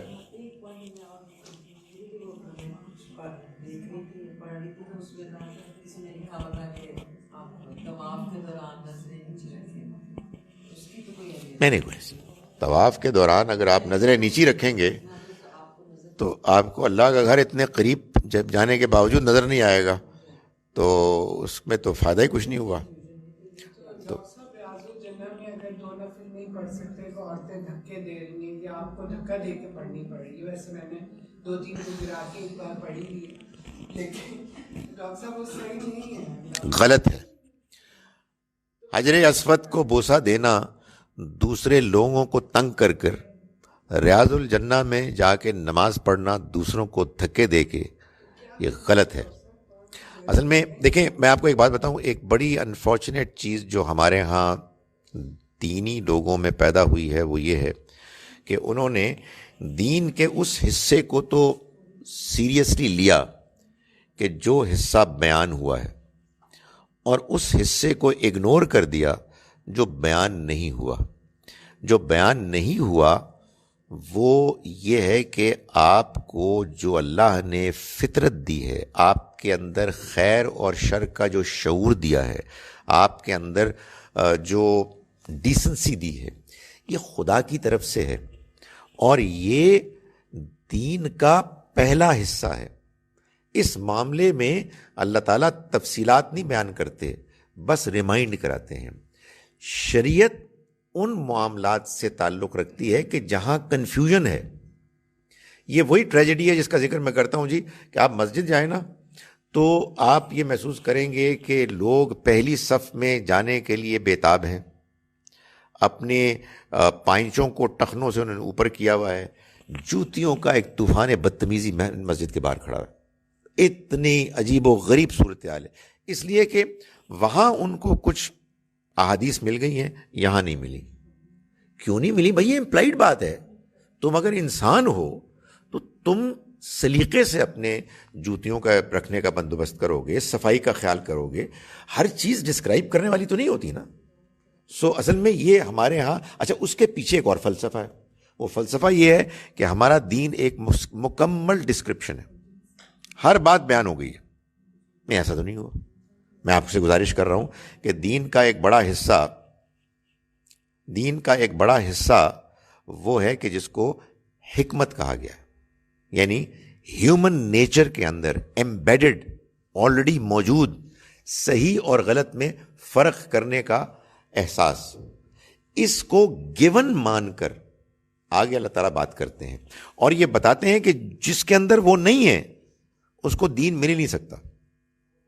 دین نہیں مل سکتا کا مطلب ہے دین حقیقت میں ظاہر طور پہ صفا مربع کے راؤنڈ کے بعد دعا مانگ لیں, بالکل مانگ لیں, کوئی حرج نہیں, بڑی اچھی بات ہے. بات آپ کر رہے ہیں جی حج اسود کے بوسے کے حوالے سے, یعنی کہ جس وقت حج اسود چوری ہوا تھا پھر کیا ہوا؟ That's a good point. Actually دیکھیں, وہ چوری ہوا تھا تو یہ ہوا تھا کہ ظاہر ہے لوگ ادھر دیکھتے ہوں گے کہ یہاں there used to be once upon a time a stone. تو اب ہم ظاہر ہے جیسے ہم آج کرتے ہیں, ہم میں سے اکثر لوگ تو نہیں اس کو بوسہ دے سکتے نا, تو وہ اشارہ کر دیتے ہیں ظاہر ہے اس کی جگہ پر. مگر یہ واقعہ جو انہوں نے بیان کیا ہے وہ 17 سال تک غائب رہا. تو یہ واقعہ تو اصل میں ان لوگوں کے لیے لمحہ فکریہ ہے کہ جو یہ کہتے ہیں کہ سورہ فیل کی روشنی میں کہ اللہ اپنا گھر خود سنبھالے گا, وہ کافی ہے, تو اس میں وہ ابابیل بھیجے گا اور وہ جو بھی بدتمیزی کرنے آئے گا اس کو ایسی کی تیسی کر دے گا. یہ اس گھر کی شان ہے. تو اس گھر کی شان میں پھر وہ کیا ہوا سو بعض اوقات کیا ہوتا ہے, دیکھیں بعض اوقات یہ ہوتا ہے کہ آپ نے ایک غلط اوپینین فارم کر لیا. ہم سب کرتے ہیں, پتہ نہیں کتنے غلط اوپینین میرے ہوں گے. آپ کے سامنے ایک ایسی ریالٹی آ گئی کہ اس کے بعد کہا یار اب یہ اوپینین ختم ہو گیا, یہ چل ہی نہیں سکتا. تو اب اس کا کوئی اور اس کے بارے میں آدمی کا صحیح رد عمل نہیں ہو سکتا سوائے اس کے کہ یار لیٹس ری وزٹ اٹ. تو معلوم یہ ہوا کہ ہماری وہ تفسیر غلط تھی. اس کے بعد پتہ کیا ہوتا ہے, آئیں بائیں شائیں الٹی سیدھی باتیں کرنے لگتے ہیں لوگ. اس کے نتیجے میں وہ پرسنالٹیز پیدا ہو جاتی ہیں, وہ کریٹ کنفیوژنس. بھائی دیانتداری سے مانو کہ یار واقعی وہ ہمارا مقدمہ ختم ہو گیا. اب لیٹس تھنک اباؤٹ اٹ کہ یار ہم نے غلطی کہاں کی تھی. معلوم ہوتا ہے یہ تفسیر ٹھیک نہیں تھی, لیکن لوگوں نے اس کو اپنے ذہن میں باقاعدہ اپنے ایمان دین کا حصہ بنا لیا ہوتا ہے, اور ایمان دین کا حصہ عمل بتا دیتا ہے واقعات کے وہ ویسے ہے ہی نہیں, لیکن لوگ ضد میں مبتلا ہوتے ہیں, اس کا کوئی علاج ہی نہیں ہے. یہی وہ چیز ہے کہ جس سے کہ دین نکالنا چاہتا ہے. بھائی بات یہ ہے کہ ضد نہیں کرنی ہے, صحیح بات کو ماننے کے لیے اپنے ذہن کو کھلا رکھنا ہے, دوسرے کی بات غور سے سننی ہے, اپنے ویوز چاہے دنیاوی ہوں چاہے دینی ہوں ان کو ریویو کرتے رہنا ہے, تو آپ انشاءاللہ ہدایت پاتے رہیں گے. مقام ابراہیم آپ تو پاؤں کے نشان ہیں جی, وہ کیا ہے؟ مقام ابراہیم جس کو قرآن نے کہا ہے وہ اصل میں ابراہیم علیہ السلام کی قیام کی جگہ ہے. وہ سارا علاقہ ہے جہاں وہ تشریف لائے اور جہاں انہوں نے پڑاؤ ڈالا وہ رہے. یہ تو بس وہ کہتے ہیں جی کہ یہاں انہوں نے کھڑے ہو کے تو اللہ کا گھر تعمیر کیا, تو اللہ کا گھر تو صرف وہ نہیں ہے, اور بھی جگہ ہے, دوسری سائڈز بھی ہیں. وہ ہے ہسٹوریکلی وہ کیا ہے پاؤں کے نشان, وہ کیا ہے؟ وہ کہتے یہی ہیں کہ ابراہیم علیہ السلام کے نشان ہیں جو کہ پرزرو ہو گئے. یہ بھی کہتے ہیں کہ وہ پتھر اونچا ہو گیا تھا وہ, اور پھر میرا خیال ہے کہ یوں بھی ورٹیکلی بھی ہاریزونٹلی بھی موو کرتا ہوگا. جی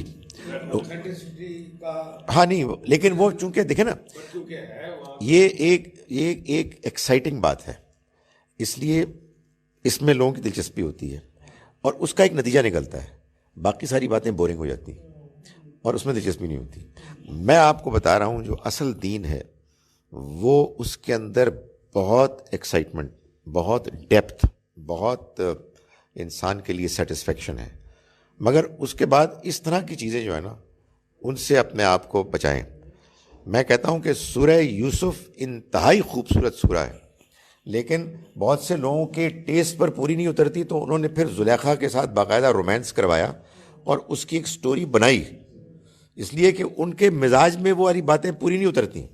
اس کے بعد پھر آپ اس کی جو اصل اس کے اندر جو میسج ہے، جو اس کے اندر اللہ کی طرف سے حکمتیں بیان ہوئی ہیں، آپ ان سے محروم ہو جائیں گے. یہ ہمارے یہاں دیکھ تقریروں میں ہی مسئلہ ہوتا ہے. سر احرام جب باندھتے ہیں تو اس میں کہتے ہیں جی کہ کوئی سلائی والی چیز نہیں ہونی چاہیے، کوئی کچھ نہیں. بعض لوگ کہتے ہیں کہ جی فار کنوینئنس، کیونکہ ہم لوگ we are not use to wearing that, کہ وہ اس کو مضبوط میں کوئی ہاکس یا کوئی ویلکرو کچھ نہیں لگا لے. تو یہ کیا ہے؟ بعض کہتے ہیں جی آپ اس کے اوپر کچھ نہیں کر سکتے. آذان ہو رہی ہے، آخری بات دیکھیں. بات یہ ہے کہ دی آئیڈیا از کہ جتنی انسلی ہو سکتی ہے اتنا ہی بہتر ہے. کہیں اگر کوئی مجبوراً آپ کر دیں تو یہ ہمارے دین کا عام اصول مزاج ہے کہ مجبوری از این ایکسیپشن. پیروں میں بھی تو ایسا ہی ہے نا. دی آئیڈیا از کہ پیر آپ کے جتنے کھلے ہوں اتنا ہی بہتر ہے، لیکن منیمم یہ ہے کہ وہ جو درمیان کی ہڈی ہے وہ کم سے کم نظر آئے. اس میں اللہ تعالیٰ نے کوئی جس کو کہتے ہیں نا کہ لیجسلیٹ نہیں کیا، کوئی قانون سازی نہیں کی ہے، البتہ اس کی اسپرٹ بتا دی ہے اور چھوڑ دیا ہے آپ پہ کہ آپ زیادہ سے زیادہ جو ایک درویشی کا تقاضا ہے کہ آپ انصلہ رکھیں ویسا آپ کریں. چلیں جی، اقول قولی ھذا واستغفر اللہ.